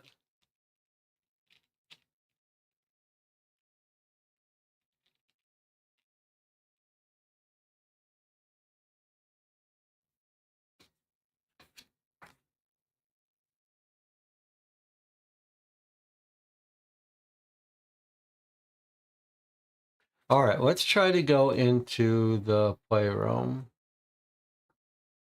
There's something about this rule we've missed.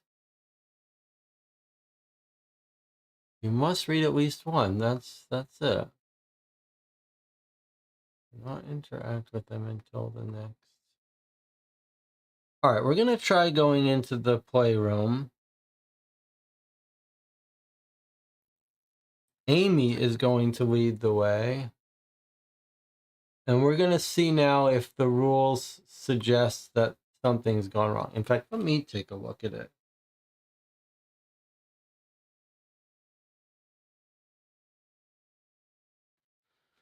Well, this feels like the games that we've broken the game a little bit, but let's see. Let me show you what I see here. Damien sits cross-legged in the playroom and whispers without looking up, "Come in, Anton, come in and join me. If you want to enter the playroom, read this card." Okay.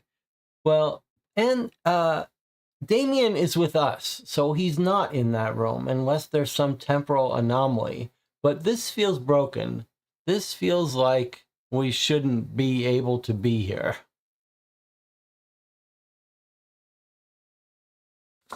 It feels like something has gone wrong.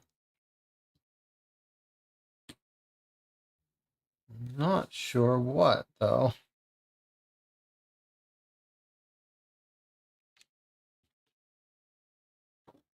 Not sure what.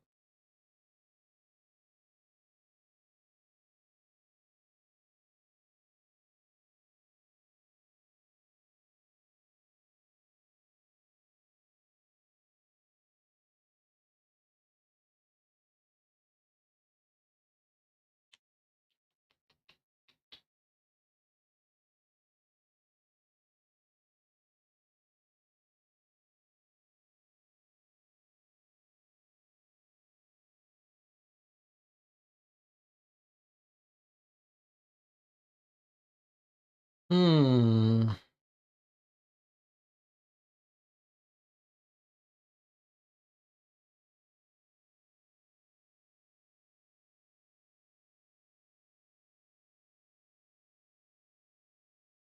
I mean, we found Damien. We've retrieved him. I don't even know how we go back to the playroom. I don't think we are allowed back in the playroom. I don't think Ebenezer is in the playroom. We do have another room.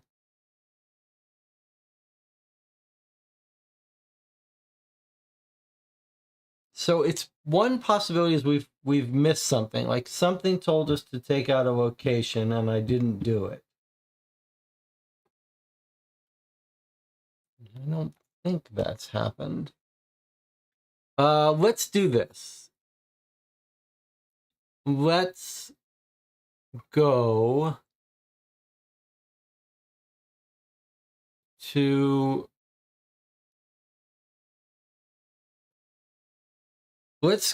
to M, where we didn't finish exploring Ebenezer's office. And the other reason I'm doing this is because even if this isn't it, we'll use up some crystals and then we'll do another update. So this is the study, and if you'll remember, we went here. This was a cool room. We didn't check out the TV, and we didn't check out this scary fireplace with the creature. We did check out the bird and a bad thing happened to us. We went here just to remind you what this guy said. I'm recording Mr. Cavendish's story. A few documents are missing. Okay, so I'm going to pay another crystal for this. We're using up our crystals, but I'm thinking maybe we'll update our crystals, and then we'll try to go into the balcony or something. So we went to these locations and got some fun stuff. Pretty sure we went to the couch, didn't we? Yes. Okay, but we didn't go to the TV and we didn't go here. So I think we should go to these two places. I think bad things might happen to us, but I'm willing to try it. So let's go here first. These are free recons for us. So let's go to this one first. In this antique mansion, a functioning television set seems unusual, to say the least. Suddenly a hand rises from the static and starts knocking at the screen as if panic-stricken. Immediately read your interaction card X. Okay, so I'm gonna, this was Amy. I guess Amy might get a little scared here.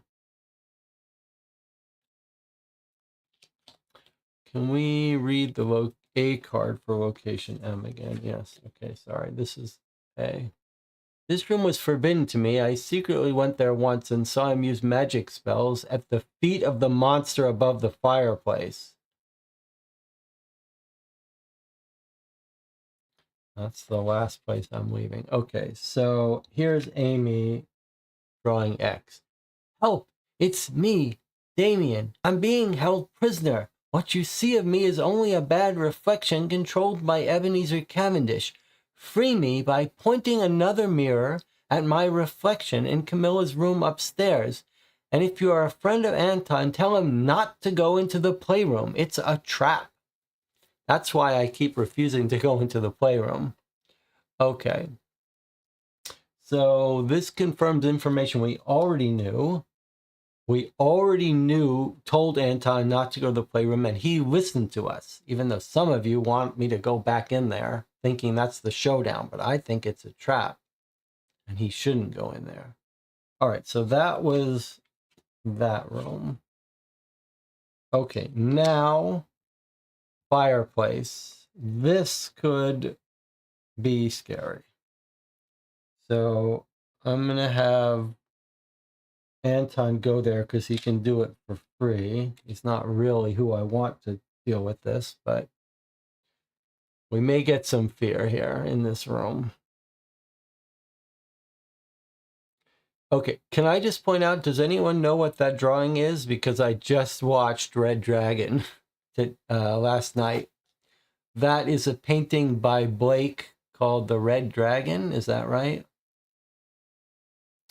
That's the Hannibal Lecter follow-up movie 2 or 3, one of them, with Ray Fiennes. Really pretty good. Okay, let's see what we see here. This is Anton going here. A frame catches your attention. If you want to read the letter slipped behind the photograph, take item 38. Interesting. Okay. Item 38. This is Anton. Let's see what Anton has got himself. My dear husband, we are leaving. The children and I tried warning you on several occasions. We must go to Boston before the mansion manages to kill us all. Your experiments fed it with a parody of life. Each room of this place is a danger to us now. I am leaving to protect Suzanne and Charles.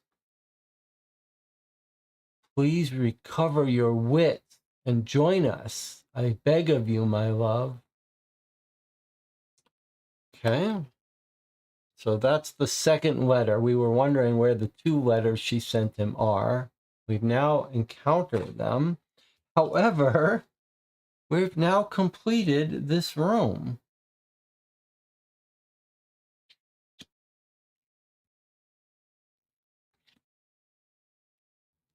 What have we not done? Oh, strange. Have we missed something? Was there something? Was there some location that it told us to bring out and we didn't?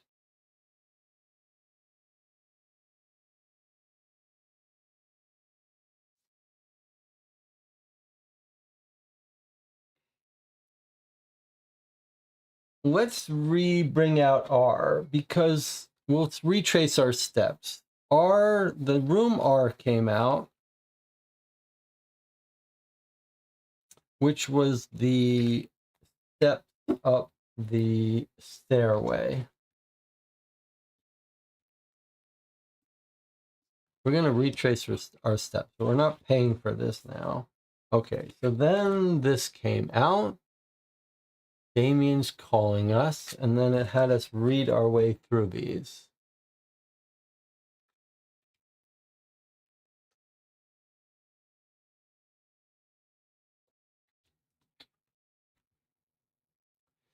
Okay, we lost our items. Anton got pulled up, levitated.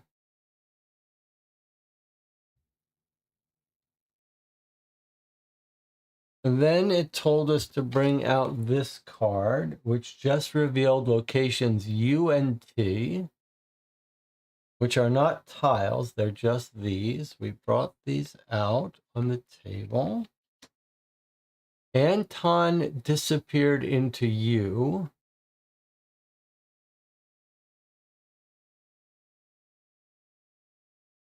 After Anton's left, then you read F. Okay.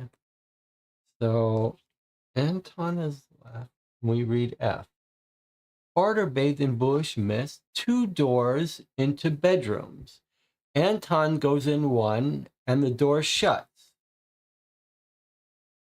Now we're going to visit location T, which is Camilla's room, while Anton visits A.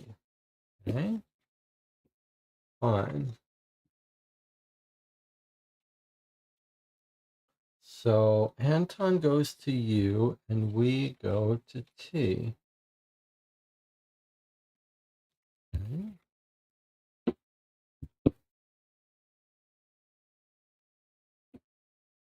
Maybe we do have to step out into the balcony and die, kill ourselves, and that's how we enter the new realm. Pretty weird concept. Okay, so Anton was forced to go to U, and the rules tell explicitly how to do it. Go into U, you have to visit one of these places, but not all. And then that's where we meet Anton. We did all these things. And Damien asks us, do we want to come visit him in the playroom? And we said, no, it's a trap. So we're not going to go in there. And then he left and came back. That's what it says, right? You just leave, you rejoin the group. After you've finished, join the rest of the group. So that's that. It feels like we never come back to this room. We don't have a reason to. Then the rest of the group ended up here, where we went to all these places. We didn't fully explore the bathroom, and we didn't step onto the balcony.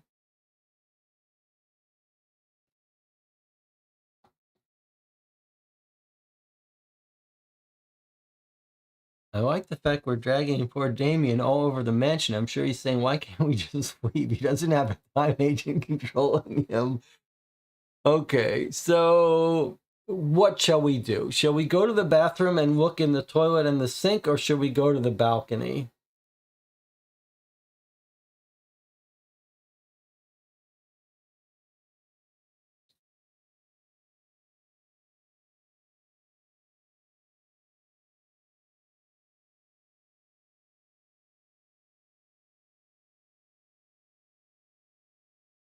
All right, let's go to the...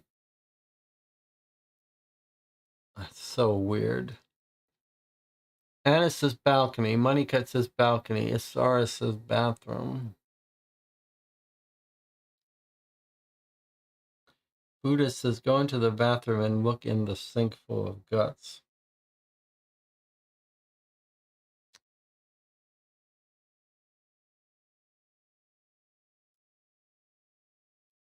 It feels like something is broken, but okay, assuming nothing's broken, it's got to be upstairs.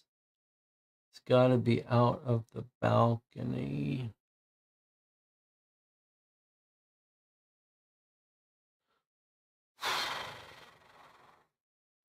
I mean, the balcony's gonna make us fall.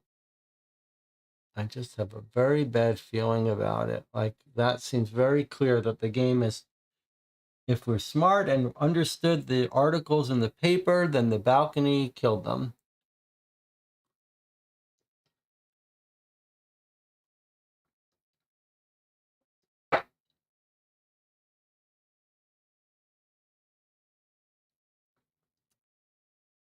Stacy says she thinks if we go to the balcony, we're going to be able to jump down and escape the game. Something's got to be wrong here because we haven't used these fear tokens yet, and we haven't seen this room yet. And there's a special part of the rule book we haven't seen yet. All right, but let's try the balcony. I'm going to be upset if it hurts us, but... Okay, so we go to the balcony. I'm not going to pay for it because we've been here. This is our free recon.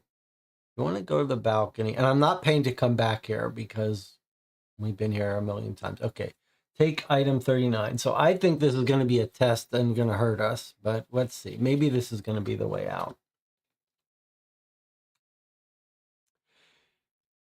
Oh, look at this. It is the way to the next room. You go to the balcony. This spot is imbued with more negative energy than any other you've encountered so far. The deafening silence is interspersed with a tangle of whispers, tears, and insults.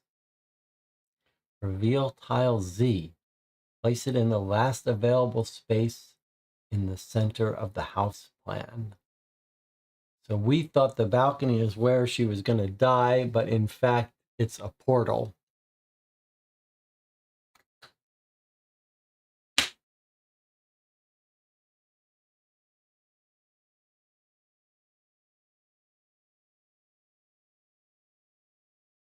Okay.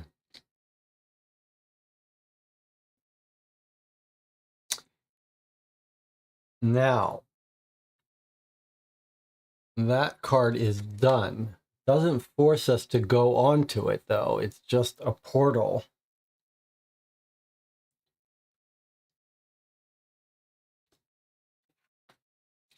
So now we're going to... Well, no, we're not going to leave this location yet. So when we leave this location, we're going to get to refresh our crystals if we want. And surely we're going to want to for the finale. All right, so we're about to have the finale. So the question I have for you is, should we... Like, she's barely spent any crystals. He spent a couple, so it's a bit of a shame. But for the finale, surely we're going to refresh. So my question is, should we maybe go to the bathroom and do these bad things just to use up some of our crystals for the fun of it? Unfortunately, it might cause some more fear, but I think we kind of should. So let's go back to the bathroom. And we're going to get fear here. But I think we should do these just to use up some crystals. Maybe we'll find an item. All right, so we're going to look in the toilet, 25.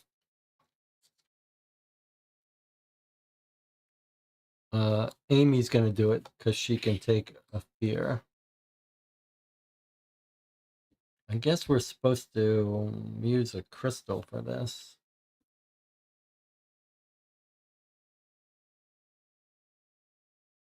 I think the sink is likely to do it. All right, I'm going to have Anton. Oh, this will be Anton's free explore. Where's this thing? This will be Anton's free explore. A brownish liquid flows from the chipped earthenware. As you approach, a tentacle comes out of it and wraps around your arm before releasing you. Take 2 fear.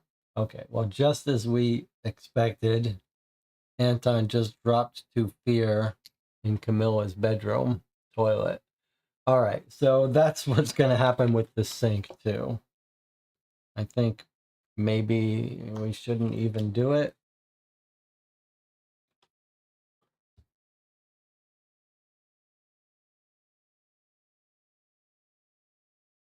Clearly, all those guts are not good. Same thing. All right, let's just leave here. We're going to leave this location.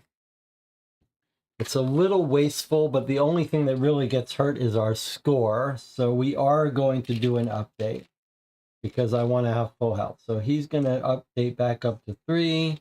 She's going to update back up to 4. Not much of an update. We have to pay for the update there. They get their free explores. We could check the doubles. I think if we check the doubles, it's going to be not... Oh. Okay. Well, then let's try it just for the hell of it. Before I refreshed, we're going to check the mirror in the sink. I don't know what's going to happen with this. So 11. Rather than look in it directly, we're going to look in it with the mirror, which is 22. It does have a mirror, so it is going to work. Let's see what happens. A hand suddenly emerges from the sink, grabs the mirror, and disappears. Okay, look at that. So it took our mirror away. I don't want our mirror to disappear. It's a pentagram, but we just lost it. All right, thanks, Jonathan.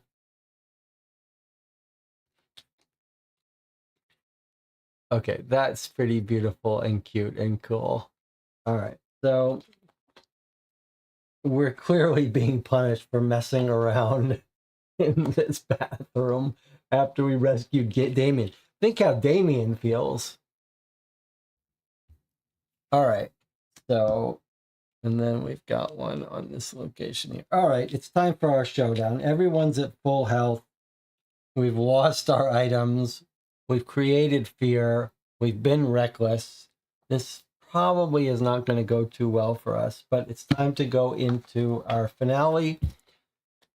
Location Z, the last location in the deck. Let's see what we've got here.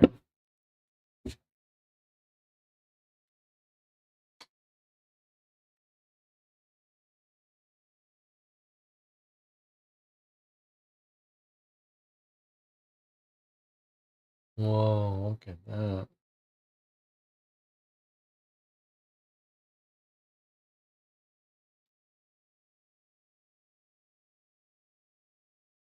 Look at that panorama.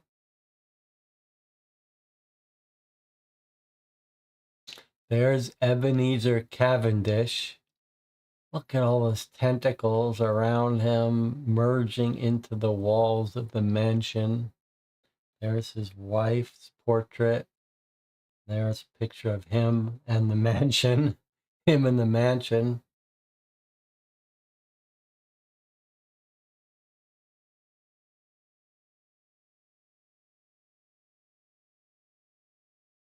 Very creepy. We got some books.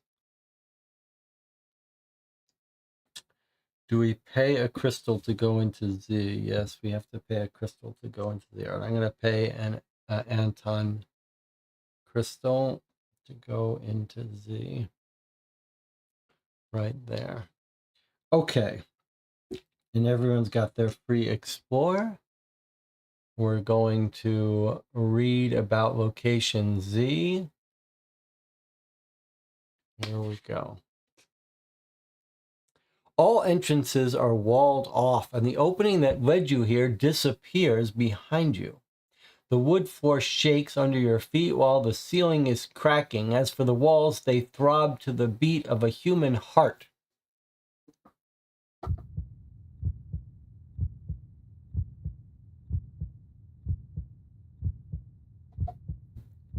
It is a certainty. The mansion came to life over the centuries, and you are its prisoners. The piece of furniture to your right opens like a ravenous maw. What could it feed on?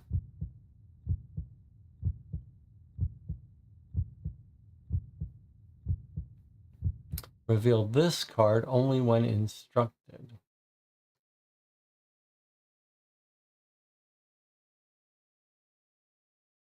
It wants to eat Anton or something.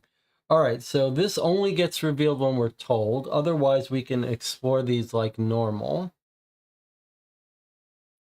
We've got a terrifying showdown final scene here. And we lost our mirror. We have very few arcane items. We're going to try to make our best, do our best here, though. Okay, however, why don't we take a break first? We'll come back. We'll have our little finale. I'll see you in 8 minutes.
We're back. Okay.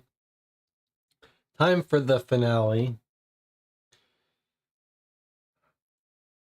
Let's remind ourselves what this card says. The opening closed, so we locked into this room. We can't get out. It's a good thing we updated our crystals before we walked in here. It is a certainty. The mansion came to life over the centuries, and you are its prisoners. The piece of furniture to your right opens like a ravenous maw. What could it feed on? I think it's feeding on us. Or it doesn't want Damien, it wants Anton. Don't forget, it experimented on Damien, now it wants Anton. All right, so it sounds like we shouldn't go here until the end, but why don't we read some notes first? So let's have Anton stay far away from the ravenous maw. Remember, it wants Anton. It was mad that Anton brought friends, and Damien was trying to lure Anton. So Anton is the end game here that it wants to eat. So let's have Anton look here for his free recon. And as far as Amy, I wonder, should Amy go here? Is there something interesting on the ground? There's a cabinet. She might find something in here. What are we hoping to find? We're hoping to kill him. Should she just walk right up to him and try to punch him to death? She doesn't really have any good weapons. She has the Liber Mortis, though. I wonder if she shouldn't just engage in a battle with him. I'll tell you why she shouldn't engage with a battle with him yet. She wants Anton to be able to help her. So we should wait. We should do our free recons first. I'm afraid if she goes here, this thing will try to grab her, though. So maybe we should just explore these two locations first. Although this is very tempting.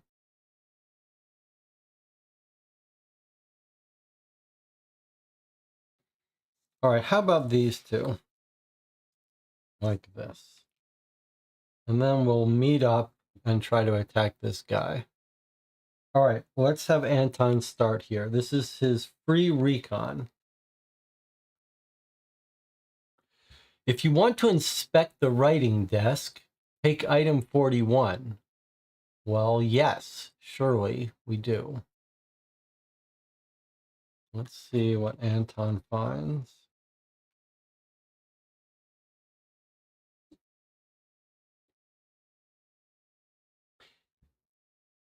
Oh, look at this. If you want to free Enigmas, that's the creature downstairs, the group must remove the emerald. Read the parchment below out loud, and then take items 46 and 47. All right, so we can chant this thing. This is what we found on the desk. It's the free the Eloise Liberare, to free it.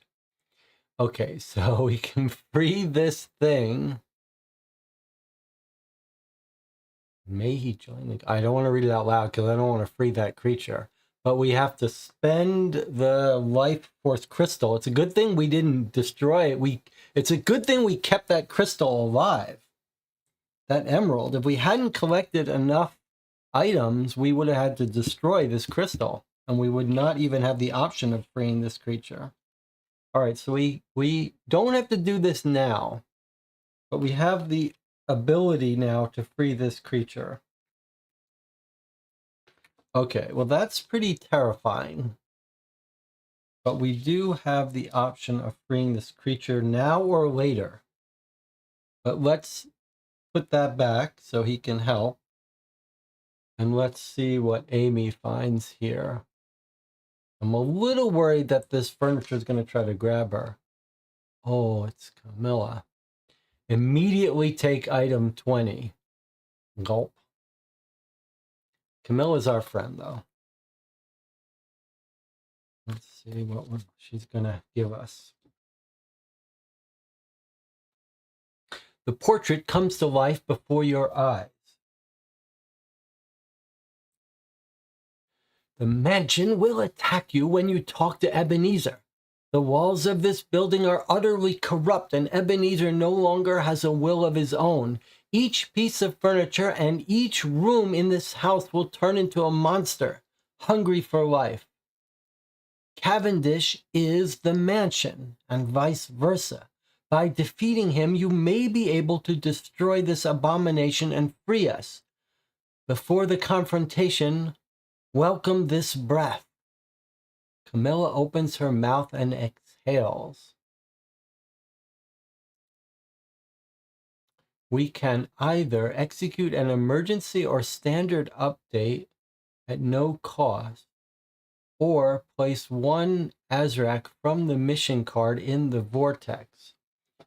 So basically, though, we're at full health, so we have no benefit to doing an update, but this was a way to get you to full health at this point. It's an unfortunate timing for us, but I guess what we want is to improve our score by moving this here.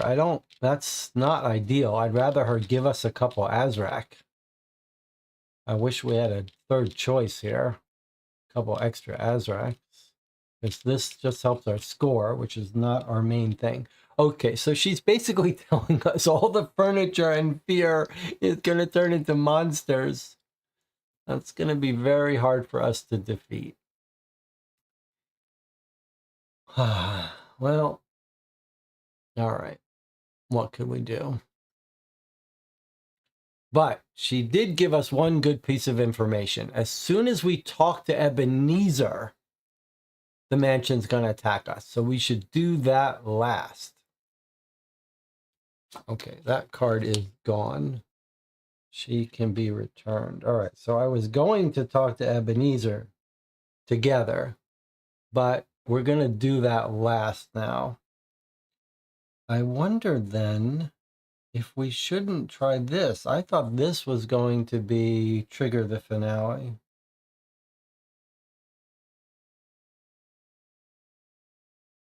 All right, let's have Anton go here then. This is his free explore. And she can help. Your mind is beset by illusions and nightmares. The mansion comes to life before your eyes. Whoa, look at that portrait on the painting on the wall, morphed into this evilness. Okay, 2 fear. That's unfortunate. Anton is maxed out on fear, so this will go in room Z to make our life even harder in the finale. I don't see how we survive this. Okay, but that's pretty cool. All right, and then this can go away. And now I think we should have Amy go here as her free explorer. Even this piece of furniture seems to have come to life. Its drawers open, and as soon as you get closer, some of the objects you carry start to shake. Draw 1 destiny card. You must remove as many items in your possession as the number indicated.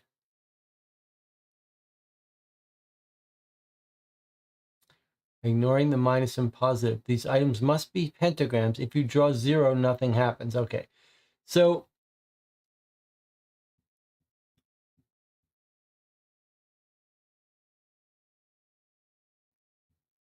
here's what we're going to do now. We're going to do this. Now, Amy has 2 pentagram items, and one is the emerald for that we might want to use to free the creature. So if we draw a 2 and we have to destroy Amy's items, that would lose us the emerald. But since Anton doesn't have a card in front of him, he can help. So I would let him contribute one of his items if we draw a 2. Okay, 1. So 1 item. So, oh, sorry, the 1 has to stay out. 1 item. So all that's left here are good results. That's a good sign. All right, so we have to destroy 1 arcane item, 1 pentagram. So we have the Liber Mortis that we could throw away, or if we want to leave and let Anton contribute 1, he's got the Grimoire. I think we should throw away Anton's Grimoire, his spell book.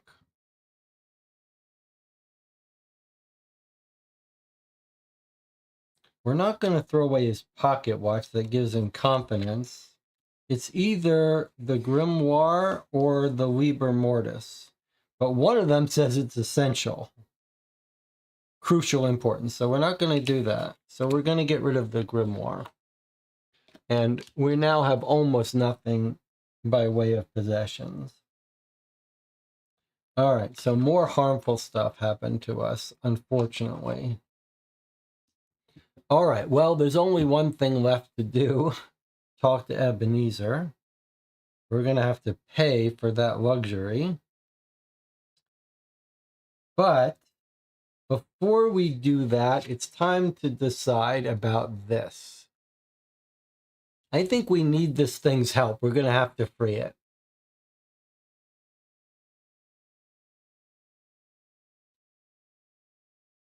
All right, we're going to free. I think we should free the alien, but let's have a vote.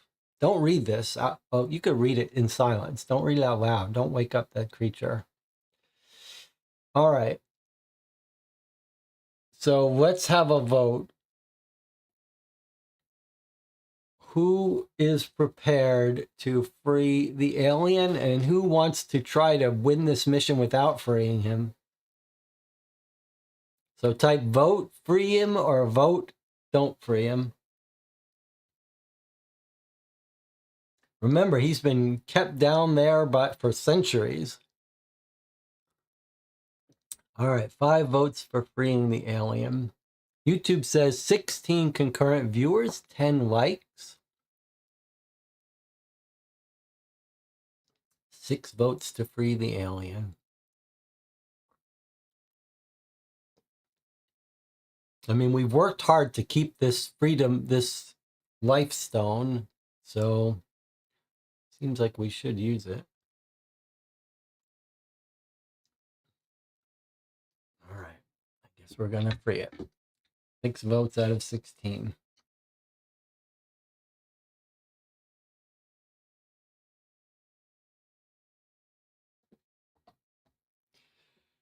Okay, here we go. We take the emerald, which is item 6. We hold it in our hands and we recite this parchment. Eloise liberare, in the name of the world and universe's unique pillar, whose name is Oblivion, whose throne on his behalf liberates this messenger, may the emerald and this word written with fire letters give his freedom back. And may he join the guide in its unspeakable abode. So the 2 kids, Amy and Anton, recited that. And they have brought us out items 46 and 47. So these disappear into dust. And these cards come out. What have we got?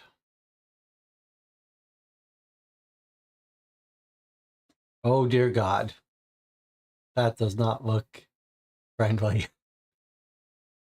We did not see his horns when we first met him. I do not remember him having horns. But there's where the emerald went.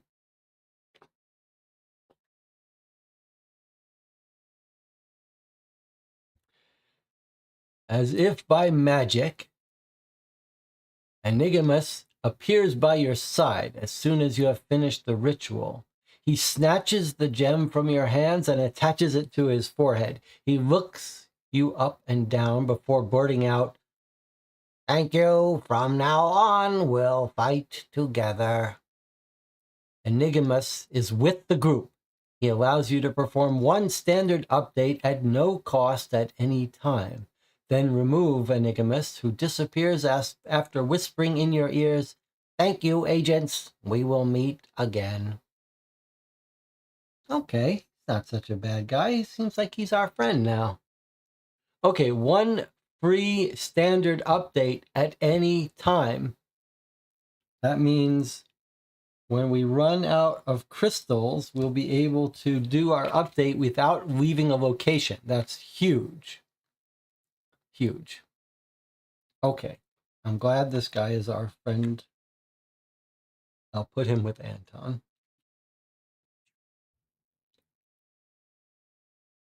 Okay. Now it's time for our showdown for real.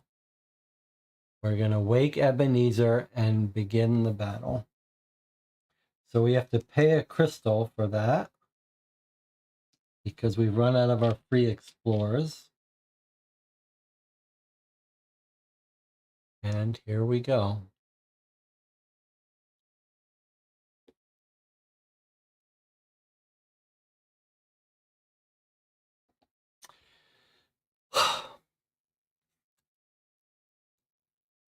Ebenezer Cavendish slowly turns his head to face you and whispers, "Or you'll die." If you want to come closer and listen to Ebenezer Cavendish, read your interaction card 12.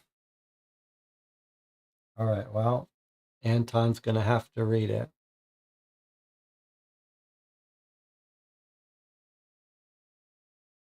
I can't say I'm looking forward to this.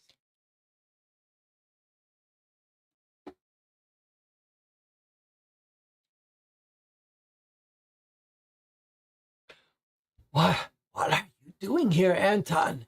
This isn't what we had planned. Have pity.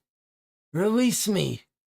As if suddenly changing his personality, Ebenezer falls silent before returning to his feet. This time it is a monster filled with hatred who speaks. Are you challenging me? Then you will die, and your companions, the imposters, will die with you. Take one, fear. Immediately read card G of the panorama. Okay, so one more fear goes into room Z because Anton can't hold it himself. And we're told to flip open G, which was the locked location. Here we go. Stop. All agents immediately stop their actions, stow the story cards they're exploring, and any related yellow items. The mansion is going to attack you. Collect all the Azrak and Fear that are on the blue locations and place them on tile Z. If there's not enough space on tile Z, place all tokens on card A. In turn, each agent must initiate a test by choosing a location in the center of the house plan. The dot's color determines the attribute to test, strength, etc. The sum of the Azrak and the fear on the tile determines the value of the difficulty level. Location Z cannot be attacked. When all the other tiles have been destroyed, take item 52 and follow these instructions. Okay, let's do this now. It says the blue locations, which are these 1, 2, 3, 4, 5, 6, the places that are off the board, it wants us to move them to Z. So these all go to Z.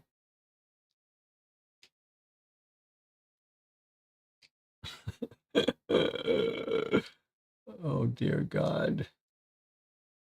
I don't know where this one is. I'm just going to put it here. Okay, so everything here is stacked up in Z. That's a lot. That's going to be the final battle, it looks like, which I don't see how we're going to win, but okay, fine. Now, for the rest of the house, it says we pick a location and we do that kind of test. So we've got a strength test here, a dexterity test here, a strength test, a confidence test, and a confidence test. That's going to be a tricky one. Okay. The sum indicates the value of the difficulty. So here it's a 4 difficulty, 3 difficulty, 1, 1, 2, 1, 2, 3, 4, 5. All right.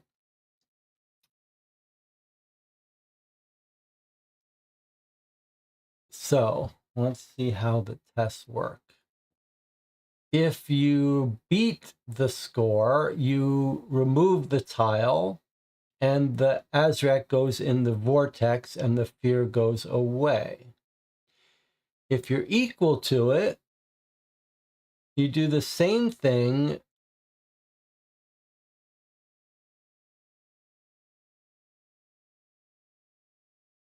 identical to, but recover the tile from the location in front of you. Recover the tile from the location in front of you. You benefit from a +1 in the associated attribute. I see. You add that tile to your possessions, and now you have a +1 from now on. Okay. If you fail, you still remove all this, but you add something on location Z. Okay, so even if you fail, you get rid of it. All right, so we get rid of this location. This location is done. Okay, and now we're just in this showdown. All right, so tile Z we leave for last. We don't know how that's going to handle, but there's a huge amount on tile Z. All right, so now we're going to go through all these other tiles. Each battle, we pick an agent. In turn, each agent. So we have to alternate. You can't just all use one agent. All right. And we could get rid of Damien to improve our strength. But even if you fail it, it goes off. You just add something to Z. Here's our destiny cards. Maybe we'll put this in front of us. Okay. So the real strategy, though, seems to be if we could get a perfect critical success, we'll up our stat. All right, so let's see. 2 confidence tests, 2 strength tests, 2 dexterity. What's this one down here? That's another confidence test. So we actually have 3 confidence tests. And what are our confidence values? 2 versus 4. Amy actually has 4 confidence because she has the ballerina. So Amy is better for the 4 confidence tests. Anton has 1 strength, but now we can share items. So I think what we should do is,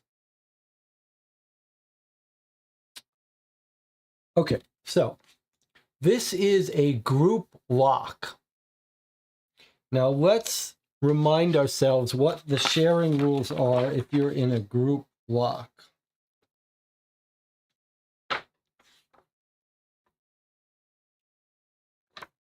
A group conflict. Stop what you're doing. You can freely swap items before beginning the conflict. Okay, so here's my suggestion. Amy has a 2 strength, +1 strength, -1 strength. So she's at 2 strength. Anton is at 1 strength. So what I think we should do is either send Damien over to Anton so that she's got a 3 strength, or send him the bone so he has a 2 strength. Now, it makes sense to have her at 3 strength. However,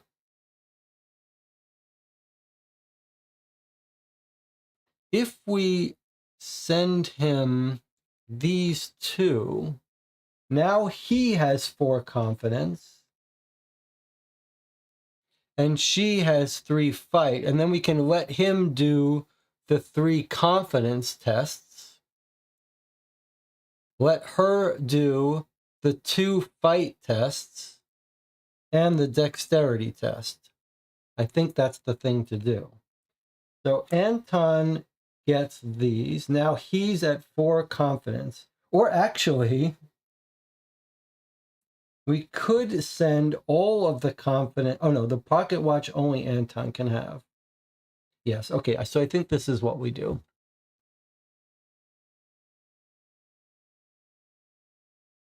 because we have to alternate. So we have to have Anton doing half the tests. So now Anton is 4 confidence. He can take on the confidence tests. She's 3 strength. She can take on the strength tests.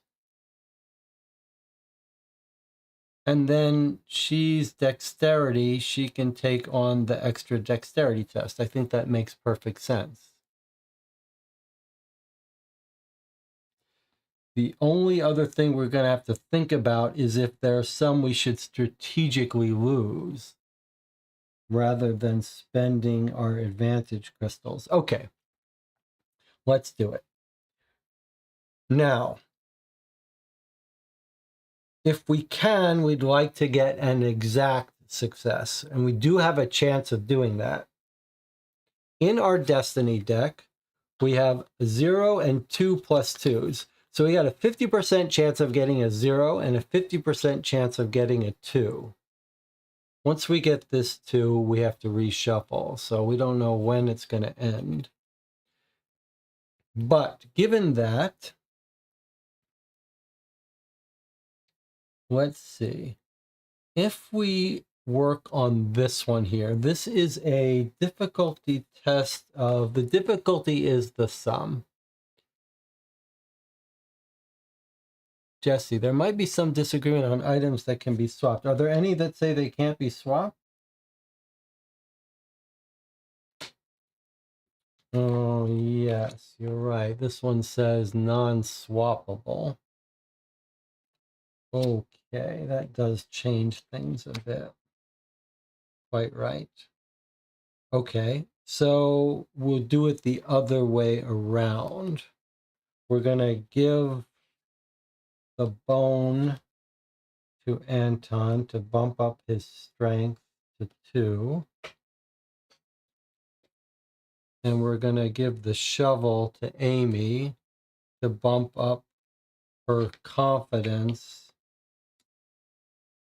to 5. Our strength's down to 1, his strength's up to 2. Okay, that's what we'll have to do because we can't swap the ballerina. All right, good. All right, plan is still good. We just have a little higher confidence than we need and a little lower strength than we need, but not the worst case in the world. All right, so confidence of Amy is 4. So if she fights this one here, 2, 3, 4. If she fights this, we have a reasonable chance of getting a 0 in our destiny and getting this exactly right, which would get us a confidence boost for the future. But I'm not sure we really need a confidence boost. What we could use, though, is a strength boost. Anton has a strength of 2, and this is a 2 strength.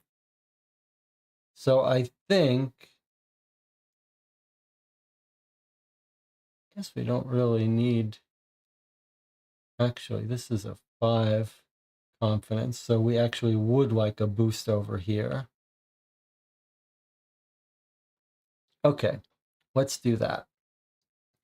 Let's attack this confidence first.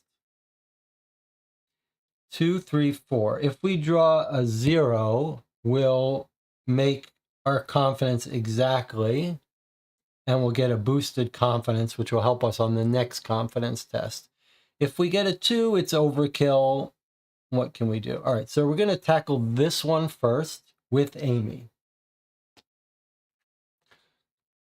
So we're doing a test. We're going to hopefully get it exactly, or we're going to overkill. All right, so we add up. Let's just make sure we're doing this right. We initiate a test on a tile. The color determines the test.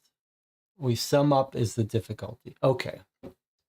So we're doing this one first. 2, 3, 4. It's a 4-level difficulty. Confidence test. Confidence is 2, 3, 4, 5. Oh, we're 5. Boy, that's overkill. That's okay. We'll do this one then. This is our 5. 1, 2, 3, 4, 5. All right. So we're going to attack L, which is a 5 versus 2, 3, 4, 5. All right, so we're hoping for a 0 here.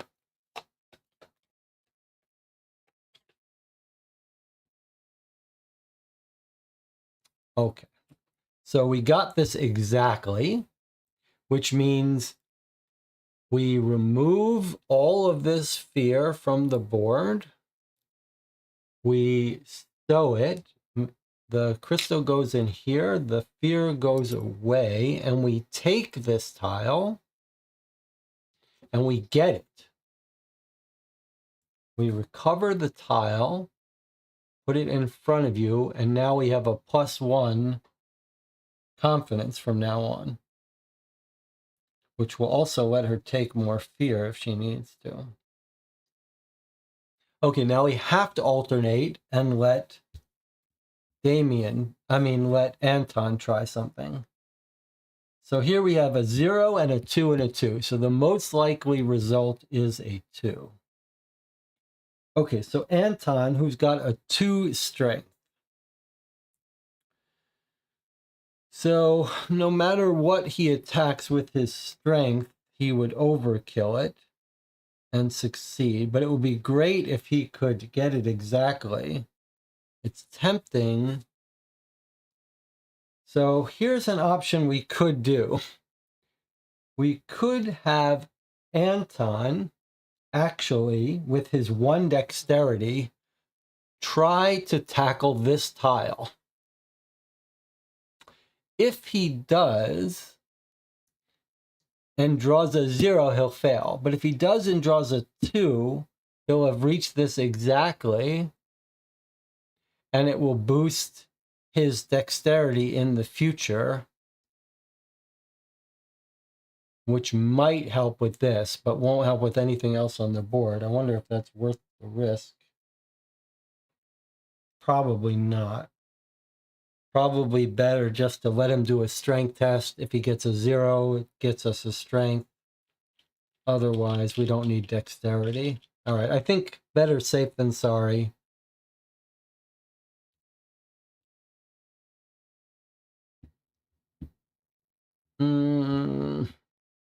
Do we need more dexterity? Do we want dexterity boost? All right, let's do this. So he's going to do a strength test. He's got a strength of 1 + 1, 2 versus 2. So he is going to succeed. One of these 3 cards is a 0. If we get really lucky, we draw a 0. That's going to be great. But otherwise, we just live with it. Okay, so a 0 would be our best outcome. Okay, so he defeated this exactly with his 2 strength. So this comes over because it's exact and gives him an extra bonus strength in the future. That's good. They've all each got a bonus.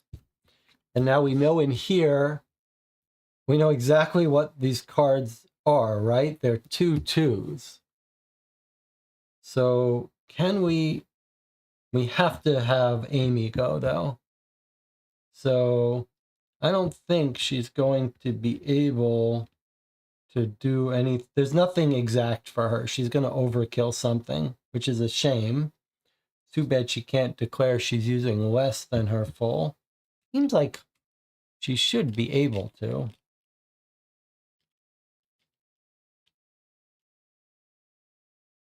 And we're not allowed to have Anton do it again. Oh, yeah, we're going to have to draw a destiny. All right, well, what can we do? Feels like we should be able to use less strength on Amy as our little house rule, but all right, let's just do it. The one that's hardest for us, most likely to fail, are these 2 greens in the future. So let's just attack this M. It's a 3, and she's got 2. So whatever she draws here, she's going to beat it. I don't think there's any more 0s left. Okay, there's a 2. So it's 4 versus 3. That's, oh no, yeah, 4 versus 3. So that destroys this tile, but we don't get to keep it. Still feels a little unfair that she couldn't just shoot it. She couldn't just reduce her strength. But that goes away. And now it's Anton's turn. We know this is a 2 here, so that's a good outcome for us.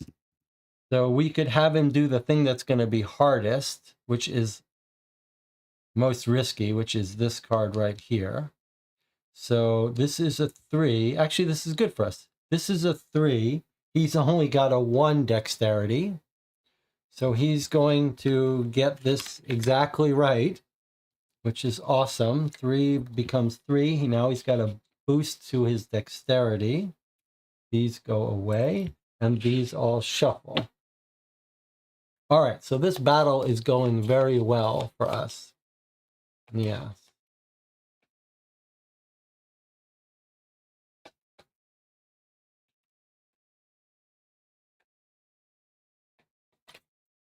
This part of the battle is, at least. And we didn't have to pay. We don't have to pay for these tests. Okay, so far we're doing great, but we're going to need it. Okay, Marco says dexterity and M. I'm not sure what that's in reference to. All right, so now Amy has to go, and there could be anything in here, including a -2. So she's going to tackle one of these confidence values. She has a 5 confidence. And this is a 4. So she could actually fail this if she doesn't use a crystal, but she'll use a crystal to do it. And if she goes 4 against 1, I think it's better for us to do this. 5 against 2, 3, 4. Okay, so let's attack this. And we're going to have her spend a crystal to boost up her value. So 2, 3, 4, 5, 6 versus 4. Because we don't want to lose anything. All right, so if we get a -2, that would be the best. But anything else, we still are going to beat it. +2, okay. Well, we've beaten it, but we don't get a boost from it.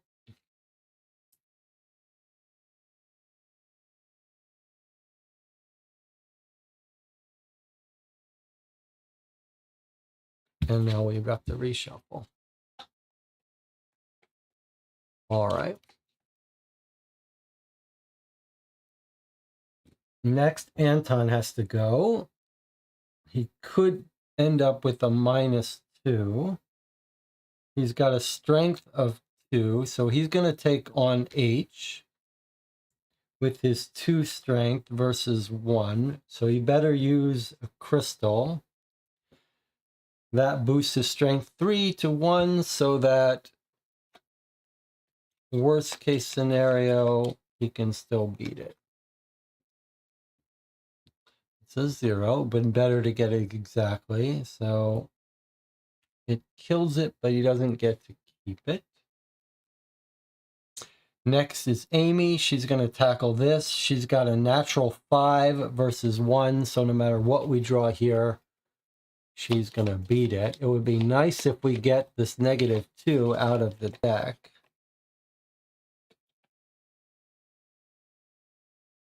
Well, that's unfortunate for us, just because it's still in the deck to come out some bad stuff.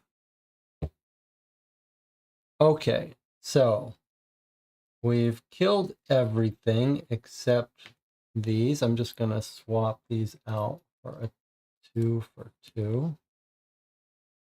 Okay, so on Z, we have 5 fear and 6 Azrak tokens.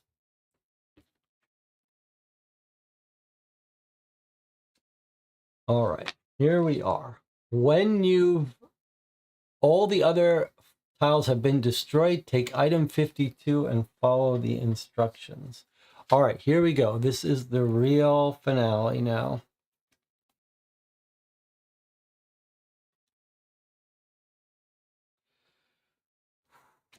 Here we go.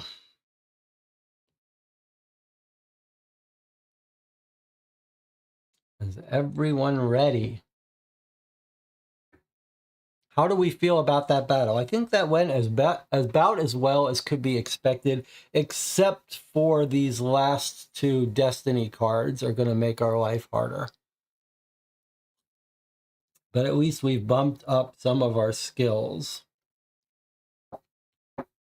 And if anyone needs to take confidence, take fear, Amy can take quite a bit more fear now, 2 more fears,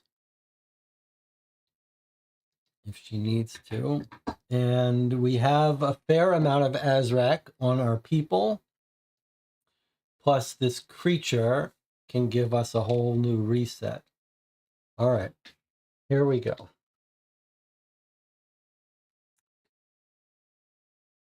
The mansion is almost destroyed. Only this room remains. Ebenezer Cavendish rises, eager to absorb your souls. But suddenly, the objects you have collected throughout the dwelling start to glow. By destroying them, you affect the entire mansion. For each removed pentagram item, stow 3 tokens from tile Z. If there are still tokens left, you can place up to 5 Azrak on the mission return card. Remove an equal number of tokens from tile Z. If there are fewer than 3, the mansion collapses. Otherwise, take item 54. All right, let's see what we can do here. So we're going to assume that there's no reason to hold on to pentagram items now, even though we've been holding on to this Liber Metis. So if we spend, we only have 2 pentagram items left. Most of them have been destroyed. But for each of these, we could take 3. So we could get rid of 6 by destroying our 2 pentagram items. That would leave us 5. And then with 5, we could spend 5 of our token, our Azrak, to get rid of the remaining 5. So we could just take care of all of this right now. Oh, if they're less than 3, we don't even have to kill them all. All right, that's it. We got it.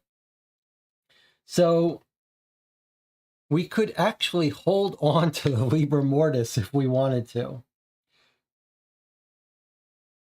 So, or we could hold on to the pocket watch. Is there any reason that we want to hold on to these and not spend them? We can't hold on to both if we want to destroy the mansion right now. But we could hold on to one of them. This doesn't feel like it's magical, right? It's just symbolic. It's not like going to get us home via time travel. So I think we should definitely spend this one. So let's spend this to get rid of 3 Azrak.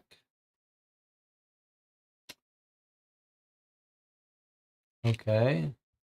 And then that's the pocket watch gone. Anton can live without it. Although you might argue that when he drops this, should he give up the sphere? He's just going to give his extra fear to Amy. That's fine. Amy will pick it up. Okay. It's slightly illegal, but it's fine. All right. Now, do we want to keep our Liber Mortis? The Liber Mortis is crucial importance. So Jonathan says, I don't want to get rid of it. All right. If we don't get rid of it, we can still spend up to 5 Azrak. So let's see, we could take 3 from him and 2 from Amy. That leaves them both with 1. And with these 5, we can get rid of these 5. We put them here, though. If we put them here, we're going to lose a much worse score, though. But it's either that or have a fight. We could have a fight if we don't want to collapse the thing, but I guess we don't like fighting. So we're going to hit our score hugely in order to remove. Okay, so now we've removed 5. We could get rid of these by destroying the Liber Mortis, but we decided we're going to keep it. And this says, oh, if they're fewer. I see, fewer. So we can't keep the Liber Mortis, Jonathan. If we want to avoid, well, we could if we use this guy's thing. If we use this guy's ability, then we can do it fine. Is that right? 5, 5. No, we still have to do it. Sorry, we can't. We have to destroy the Liber Mortis.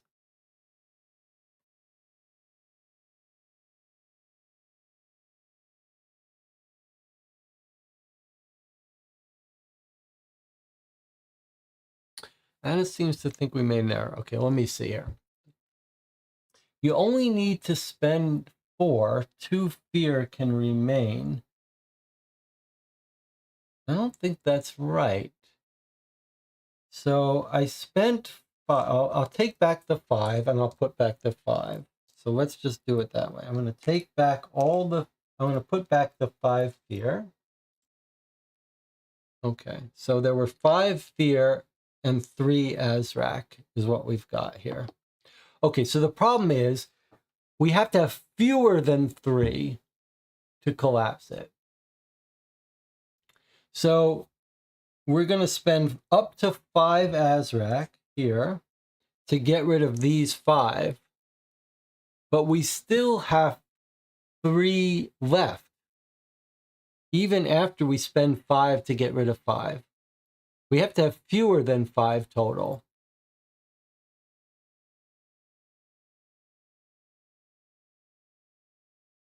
So, in fact, not only do we have to spend all 5 to get rid of these 5, but we're going to have to burn the Liber Mortis to get rid of at least 1. Because we have to have less than 3 total things. It says tokens, but it means total things.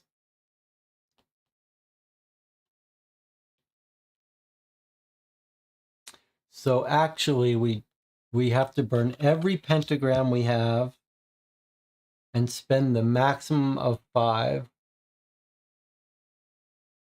This is even after we burnt the pocket watch, yes, because there were 6 total things in here. 6 Azraks in here. So we burnt the pocket watch to get rid of these 3. And now we're going to have to burn the Liber Mortis to get rid of these 3. We don't need all 3 removed, but we need 1 removed. And this is the only thing we can burn to make that happen. So Liber Mortis has to burn. That gets rid of this. And then we get rid of these 5 fear with our 5, up to 5 teamwork Azrak. We have 1 Azrak here and 1 here. So, and no other items to burn. So we've essentially, just by the skin of our teeth, met these requirements. Now, I think, honestly, if we really wanted to avoid destroying the Liber Mortis, we could just fight this creature. Like, I think we'd have a fight here. If we don't destroy it right away, then we could have item 54, which is going to tell us how to have the fight. But I think if we can pull it off, destroying the Liber Mortis, let's do it. We've got Damien. Why risk it? We don't know how tough the fight's going to be. And this guy's we're going to carry this guy around as our friend. He's not disappearing. He's like, guys, I wanted to go back to my home world, so feel free to use my power. We're like, no. It's like a genie. We're like, we don't need to make a wish yet. You just hang around in your bottle. We don't need you yet. All right, so we've completely cleared the house. We've defeated it. So the mansion collapses. Read the successful mission section and the epilogue in the rulebook.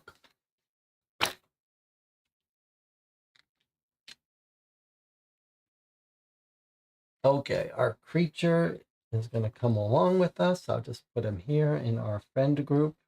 We didn't need these. Now we're going to read the epilogue.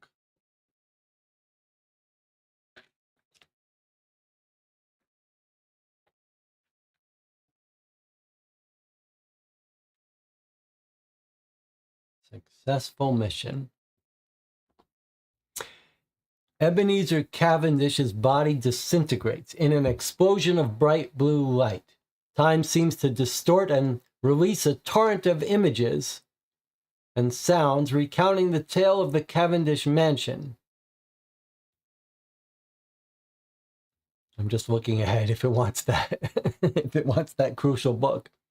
Okay, time seems to distort and release a torrent of images and sounds recounting the tale of the Cavendish mansion. Ebenezer and his family.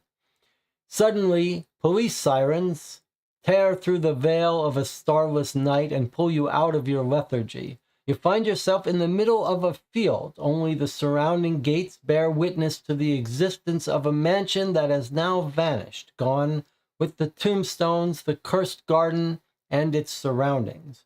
Your receptacles look at each other, smile, and let a few tears roll down their cheeks before hugging each other, screaming with joy. You have succeeded. You can barely relish this moment before your minds leave your receptacles and fly back to the agency, including a very relieved ghost agent.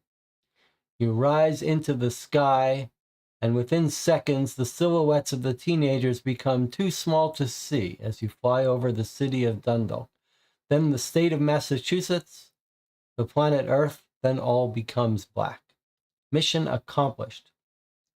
The temporal disruptions are now gone, and the Dundalk kids will have normal lives, without impending dooms or preordained destinies, and just a few nightly terrors that will eventually vanish.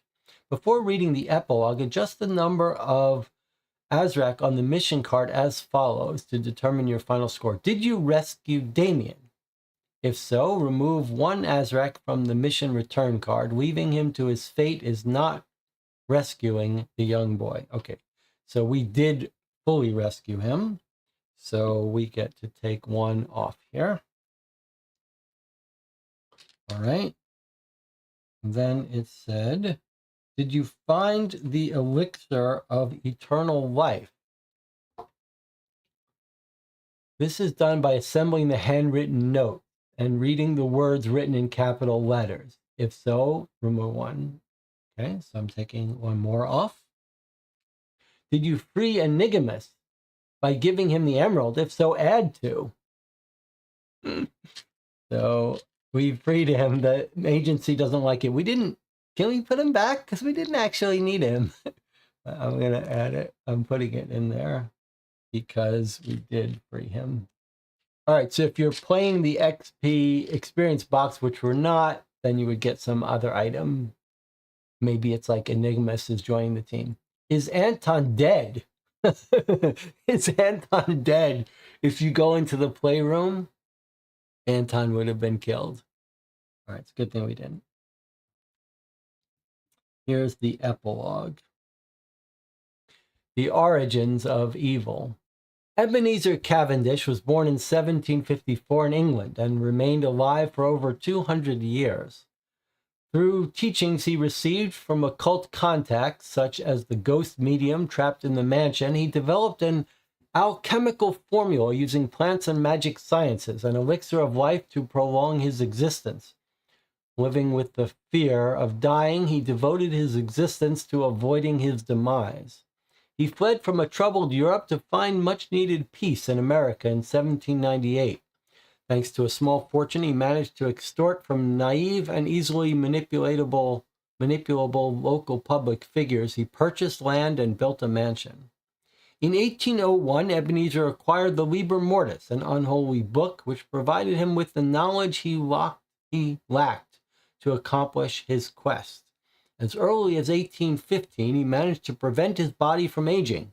However, this prevention was short-lived, so Ebenezer was compelled to continue his work. In 1845, he met Camilla, fell madly in love, and married her in 1846. They had 2 children, Suzanne and Charles, and enjoyed, for a time, a normal, happy life. But unfortunately, he had to set his life and his family aside when his body started to wither again. The formula he had developed using the Liber Mortis was no longer as effective. So Ebenezer resumed his work with renewed ardor. He tried many spells and countless formulas, and slowly the mansion became imbued with the evil residue of these experiments. Eventually, it developed a consciousness of its own and became Cavendish. The materials Ebenezer needed in order to keep the elixir working became increasingly powerful and arcane. The main element was the most complex and hard to find, the life force. He discovered that the energy found in young subjects could be extracted and distilled. Ebenezer needed increasing concentrated occult raw materials to ensure the elixir's efficacy. Throughout his research, he discovered that it was possible to harness the energy of young subjects and dramatically improve the results of his experiments. But unfortunately, these extractions were killing these subjects slowly. Eventually, the mansion killed Suzanne and Charles, then Camilla, and fooled Ebenezer into believing that she murdered their children before committing suicide. Camilla's restless spirit got trapped in the mansion, but unlike the other souls there, she managed to keep her own will, eager as she was to obtain justice and revenge. Cavendish's dilapidation and Kabbalistic power attracted the curiosity and covetousness of the Eloise, beings who were enemies of humanity and the time agency. One of the Eloise, Enigmus, was drawn to the mansion and wished to take its power for his own. He managed to find the entrance to the lab precisely where the mansion and its puppet were expecting him. Enigmus attacked but underestimated the combined power of Ebenezer and the mansion. The Eloise was overpowered and imprisoned within a black magic pentacle. Ebenezer took Enigmus's power catalyst, a precious magic stone, and used it to improve the elixir's qualities. This triggered the temporal disruption that alerted the time agency of the unfolding events.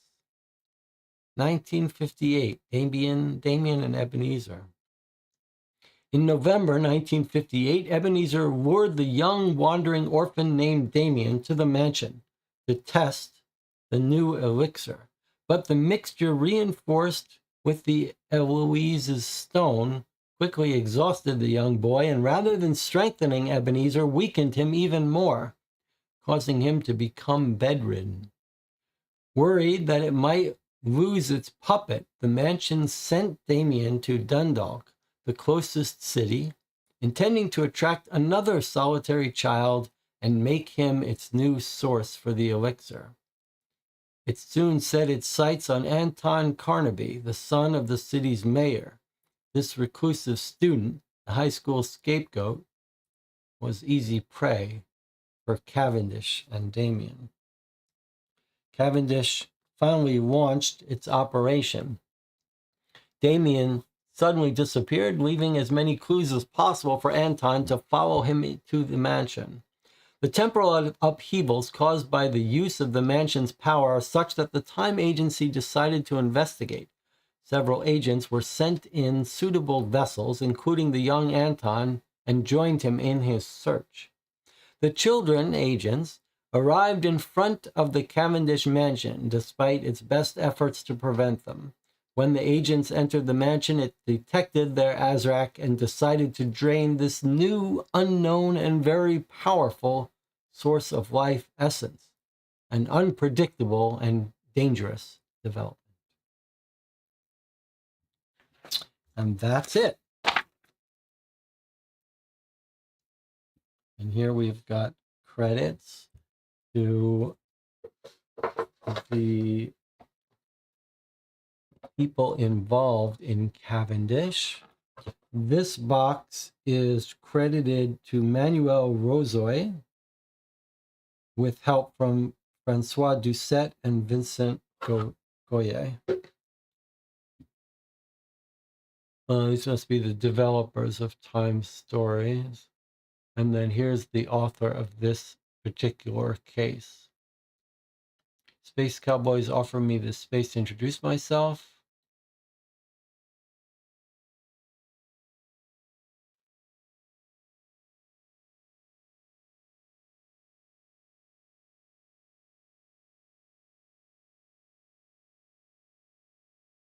So here's the illustrator of this box, John McCambridge, an Irish illustrator fond of board games, began his career in the video game industry. It's his third contribution to a Time Stories adventure, previously contributing to Madame for the original Time Stories and Damien the demo. Okay, well, the art in this box has been amazing. Here's a little picture of the mansion. I mean, the art has been phenomenal in this box. It was good in the previous box that we played, but in particular in this box. Okay, but we're in the realm of reviewing. We're going to take an 8-minute break. We'll come back and we'll talk about our 2-day experience playing Time Stories Revolution Cavendish 1958. I'm curious to hear your thoughts. I've got some thoughts of my own. We'll talk about it in 8 minutes. I hope if you've joined me for this entire playthrough so far, you will stick around and give your thoughts. If you've been hanging out in the background, trying to sleep through your insomnia, and you haven't commented yet, please feel free to share your thoughts when we get back. I'll see you in 8 minutes.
Okay, we're back to give our final thoughts on Time Stories Revolution Cavendish. Sarah, you're joining us? No? Okay. All right, let's see what the audience has to say. Audience? Is that the right word? What is the right word to describe those of you who play along with me? Fellow players? The rest of the group, you let me know what you think, how you think you'd like to be referred to. Let's see. First of all, we should take a moment to appreciate that we won. It was exciting. It was a nice ending. Okay. Fatal Project annoyed me with randomness, but it succeeded in telling an epic time travel story. Cavendish didn't do that. It's pretty standard Lovecraft-style story. No major time travel elements. John says, overall, I enjoyed it. Very suitable for creepy season. The art is excellent. If we gave out an award for most atmospheric art for a horror game marathon, it'd be hard to beat this. Art was good in many places, not so good in some, while HP art was superb throughout. HP meaning the Handle project. Marco says, was a fun game, excellent story, rendering of the horror setting, very nice illustrations. I appreciated that they dropped the shark-style fighting here. We had to make a few more real tactical decisions in this game than in the previous box. Anna says, I liked it as a time stories experience, although the luck factor is still here. Not so high as with the dice. The Hadal Project story was more interesting. This one was more standard. Standard story, but I enjoyed the playthrough. Love the art, of course. Jonathan says, I enjoyed how Hadal Project had a more distinct two-act structure. Maybe the devs felt it wasn't thematic to have a clear point to pause a horror story. And this is appropriate for Halloween, though. As you said, the art was nice. I'm not a horror fan, so I'm not overly keen on the grime and gore. DJ Moneycut says, the part at the end where we were stuck and could only get to the end via one specific card was a miss. Should have had another card or two pointing us to the balcony. John says, not sure it really had any moments where you were rewarded for figuring out something clever. Anna says, I'm interested in the Midsummer one. I don't think Time Stories combat puzzle system is really conducive to having a big scary finale. DJ Money got still fun, but I just don't care for this system. Too random, too many feel bad cards and nothing cards. John says, it also tried some interesting experiments with splitting up the players. Can't really tell how well that worked with us. Part where you just draw cards to discard items was pretty unenjoyable, pretty annoying. It reared its head twice. Slowly adding rooms to the mansion was nice. DJ Monica says, the characters in Hadal Project felt balanced. The characters here seemed out of whack with each other. Anna says, yeah, the choices still feel random. Half the time you can predict if you should do something, half the time you can't. And the opposite happens than what you've expected. Okay, it sounds like we've got a real sort of split opinion here in terms of Hadal Project versus Cavendish. Let me try to figure out my thoughts here. I mean, I really enjoyed this playthrough. For me, this really did work almost entirely. And while I get the Handle Project and this one feel very different in scope. I agree with the comments that the Handle Project felt like a real time travel story. There were some interesting elements, especially with the two-act thing. I don't want to give any spoilers, but it really did feel like an epic time travel story and science fiction. This one felt like much more standard horror tale with a little twist of time travel that didn't really play a role in the story. This little extraterrestrial alien could have just been a little demon that we were friends with. There really was no time travel elements of importance here, although there was a little teaser about it in the beginning when we saw the gravestones that were in the future and stuff. Those were weird. So I do understand those of you who appreciate the sci-fi time travel nature of the Handle Project and who are complaining that this one wasn't really a time travel story per se. But for me, this atmosphere, especially because we're playing it in our spooky Halloween thing, but this atmosphere of the creepy Lovecraftian type story is more appealing to me.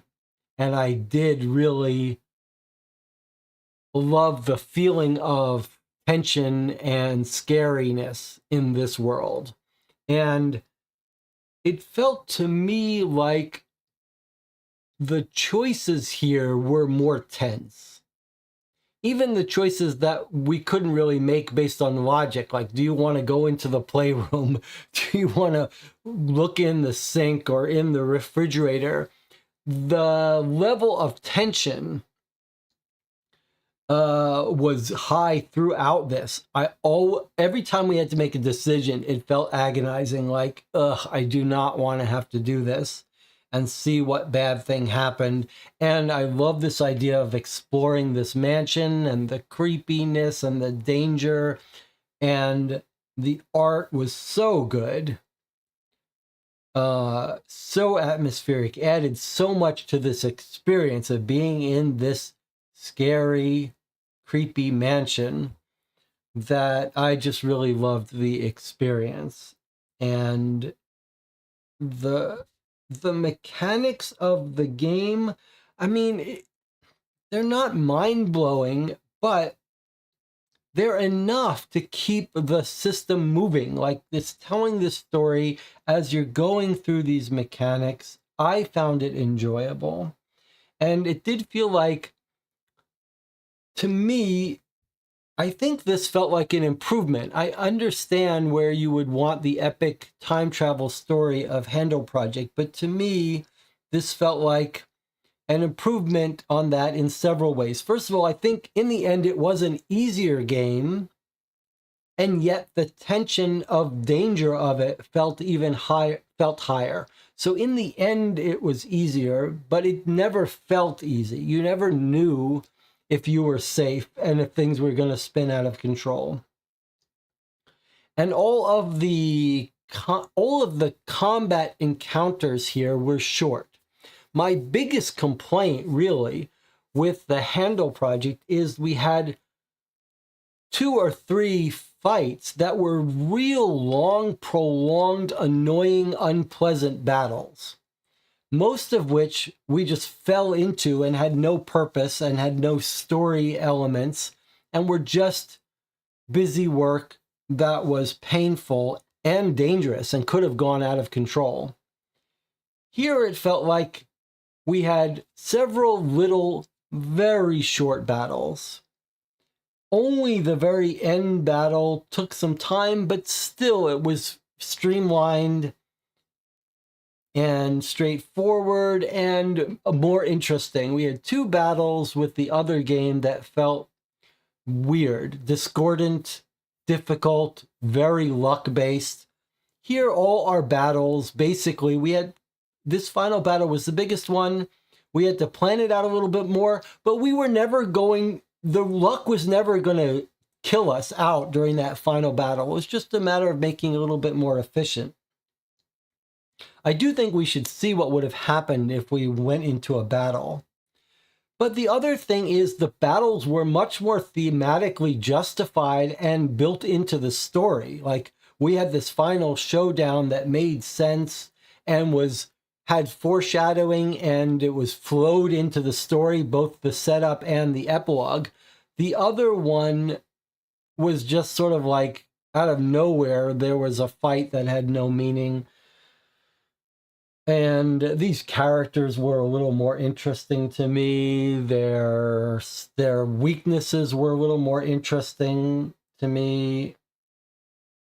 there was some complaint in the comments about the asymmetry of these two characters, but I think that was a strength, not a weakness. It meant that we used Amy for certain things and Anton for certain other things, and we tried to figure out how to use them differently and when to worry about it. And I think the other thing that, from my standpoint, made this one more enjoyable is all of the objects. The objects here were much more interesting by my way of thinking about it. Weird, spooky, thematic, atmospheric, and interesting. Like, we got these things, we didn't know how we were going to use them. We used them later. Some of them boosted our skills. Some of them we had to lose. I agree the thing about losing items was a little weird and felt a little inappropriate, but to me, the use of items here was more fun, more interesting, more enjoyable than in the other game. And I like the and/or stuff. I do feel like maybe also a little more. I agree with the complaint that what Anna said is true. Sometimes you can predict, and sometimes you make a prediction and you're completely wrong. But I do feel like, and maybe it's just that we're learning a little bit about the system. Like, we were like, we're not going in the playroom. Multiple people have told us it's a trap. We're not going in there. And we knew if you look in the sink and the toilet, bad things are going to happen, and we did. That felt less arbitrary to me. I do think that it's true there were a couple of weird decisions in terms of deduction. In Halo Project, the core mystery solving, there was a core interesting deductive mystery challenge in that one. In this one, it was weird that when we figured out how to use this and put it all together, which was fun, the game basically said, just gave us a point for that at the end. Whereas in the previous game, it was central to solving the mission. In this one, there was one little puzzle with the liars, but it was pretty straightforward and simple. This also feels like an improvement to me. The distribution was more interesting. We more frequently had cases where we could make use of what we knew about this deck to our advantage. The other deck was balanced in a way that made that more difficult. So for me, I prefer this. I do think ideally there would have been more time travel story elements. Like if this guy teamed up with a time traveler, or if the space alien was time traveling in an interesting way. And it says it comes down to taste. Do you prefer a creepy horror story or an epic time traveling story in the same game system? I agree. Did we look up our score? Well, here's our score. It's very similar to our previous game, where if you actually look at the score, it's pathetic. So whether you count even if you don't count the free ones, we're basically in the not great, pathetic category. I think you only get a good score on this if you play it again, knowing all the right things to do. Okay, so chat says, can we look at the card we have to read if we free the Eloise? Okay, I don't think there's not a card if you free the Eloise. I mean, we did free the Eloise. You mean if we there's no card here if you free him, is there? He just goes away. In the epilogue, there's an XP card you read. If you gathered him, we did that. Do you mean if we free him, we did free him? Do you mean if we go into battle? That's what I wanted to read. If we didn't destroy the mansion, it was in the epilogue, you had to read a card. But we did free him. Did we not read the card? Let's see what you're saying I missed. Let me see. You're saying I missed. Do you mean the XP card if you freed him? You mean this card here? If you're playing experience and you free him? Is that what you meant?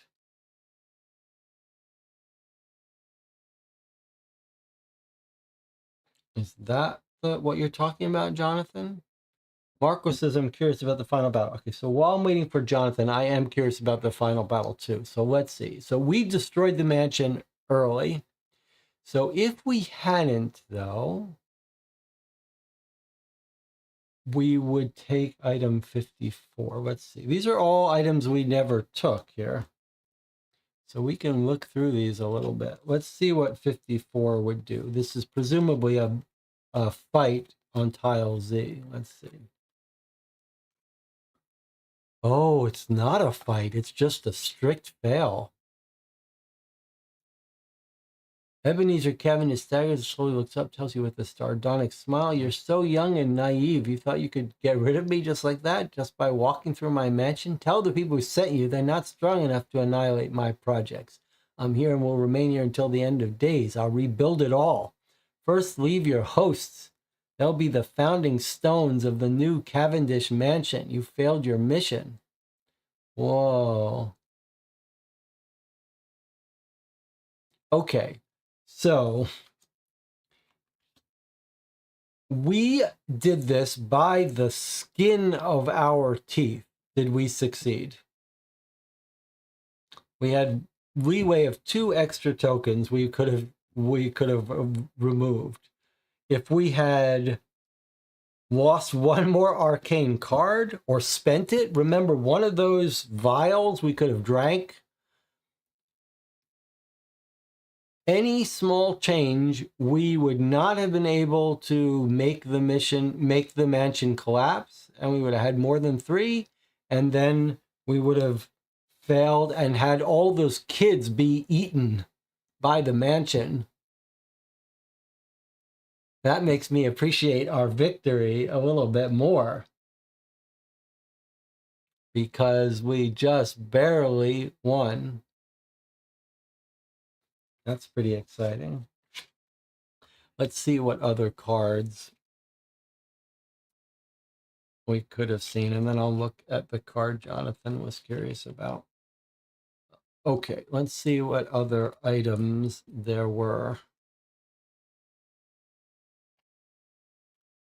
So if you tried to go in the toilet, let's see, maybe we can zoom in a bit.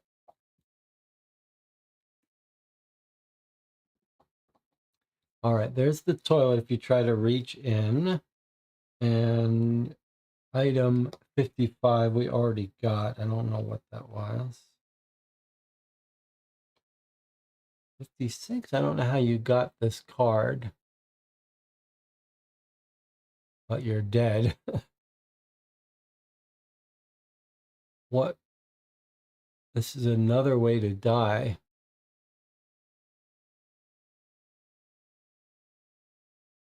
Your mind needs a vessel.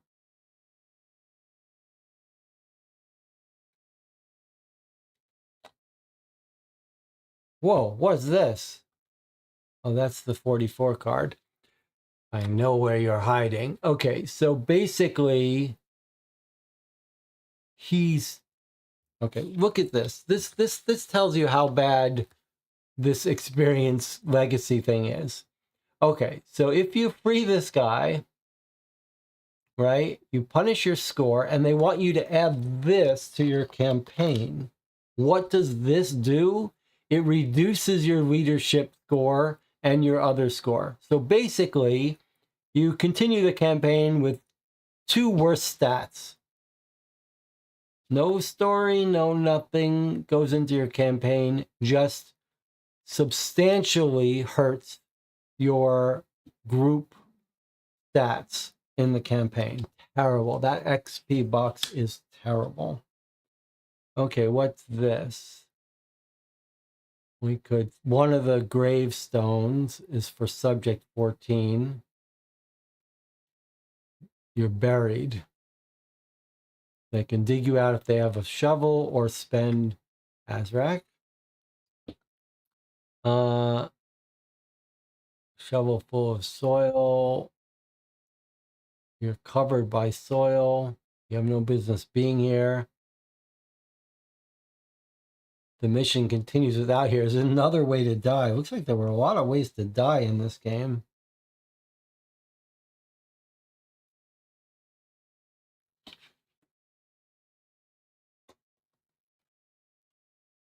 Look, if we had tried to go into the bathroom mirror without the extra mirror to show inside of it. He grabs you by the neck, smashes your forehead against the mirror. Turn around, face covered in blood.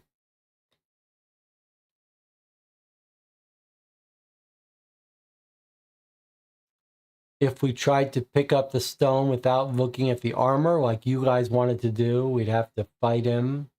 Take fear. If you tried to go into the toilet or the sink, blood and guts, just like we anticipated. We could have picked the roses and nothing bad would have happened. We just get a pentagram card. So we should have gotten those roses, giving us a little more leeway. Looks like the Eloise discovered our headquarters, but to be fair, I thought we shouldn't free our enemy. This one was predictable. Yeah. It was pretty cool. Just yoink that stone back and everything's fine. Amy and Anton. Is there anything more to say from a game perspective about Time Stories Revolutions? It feels like this group is fairly solidly in agreement that the combat is the least interesting. The art is one of the strong points of these games so far. I like all these objects. I like the storytelling. The score is totally irrelevant. And I enjoyed the part where we didn't know where to go. And I really did enjoy the objects here. Like, and some of our moral choices I thought were fun. Do we free that creature? Do we save Damien? Do we want to take Damien with us? Did we want to use some of those objects?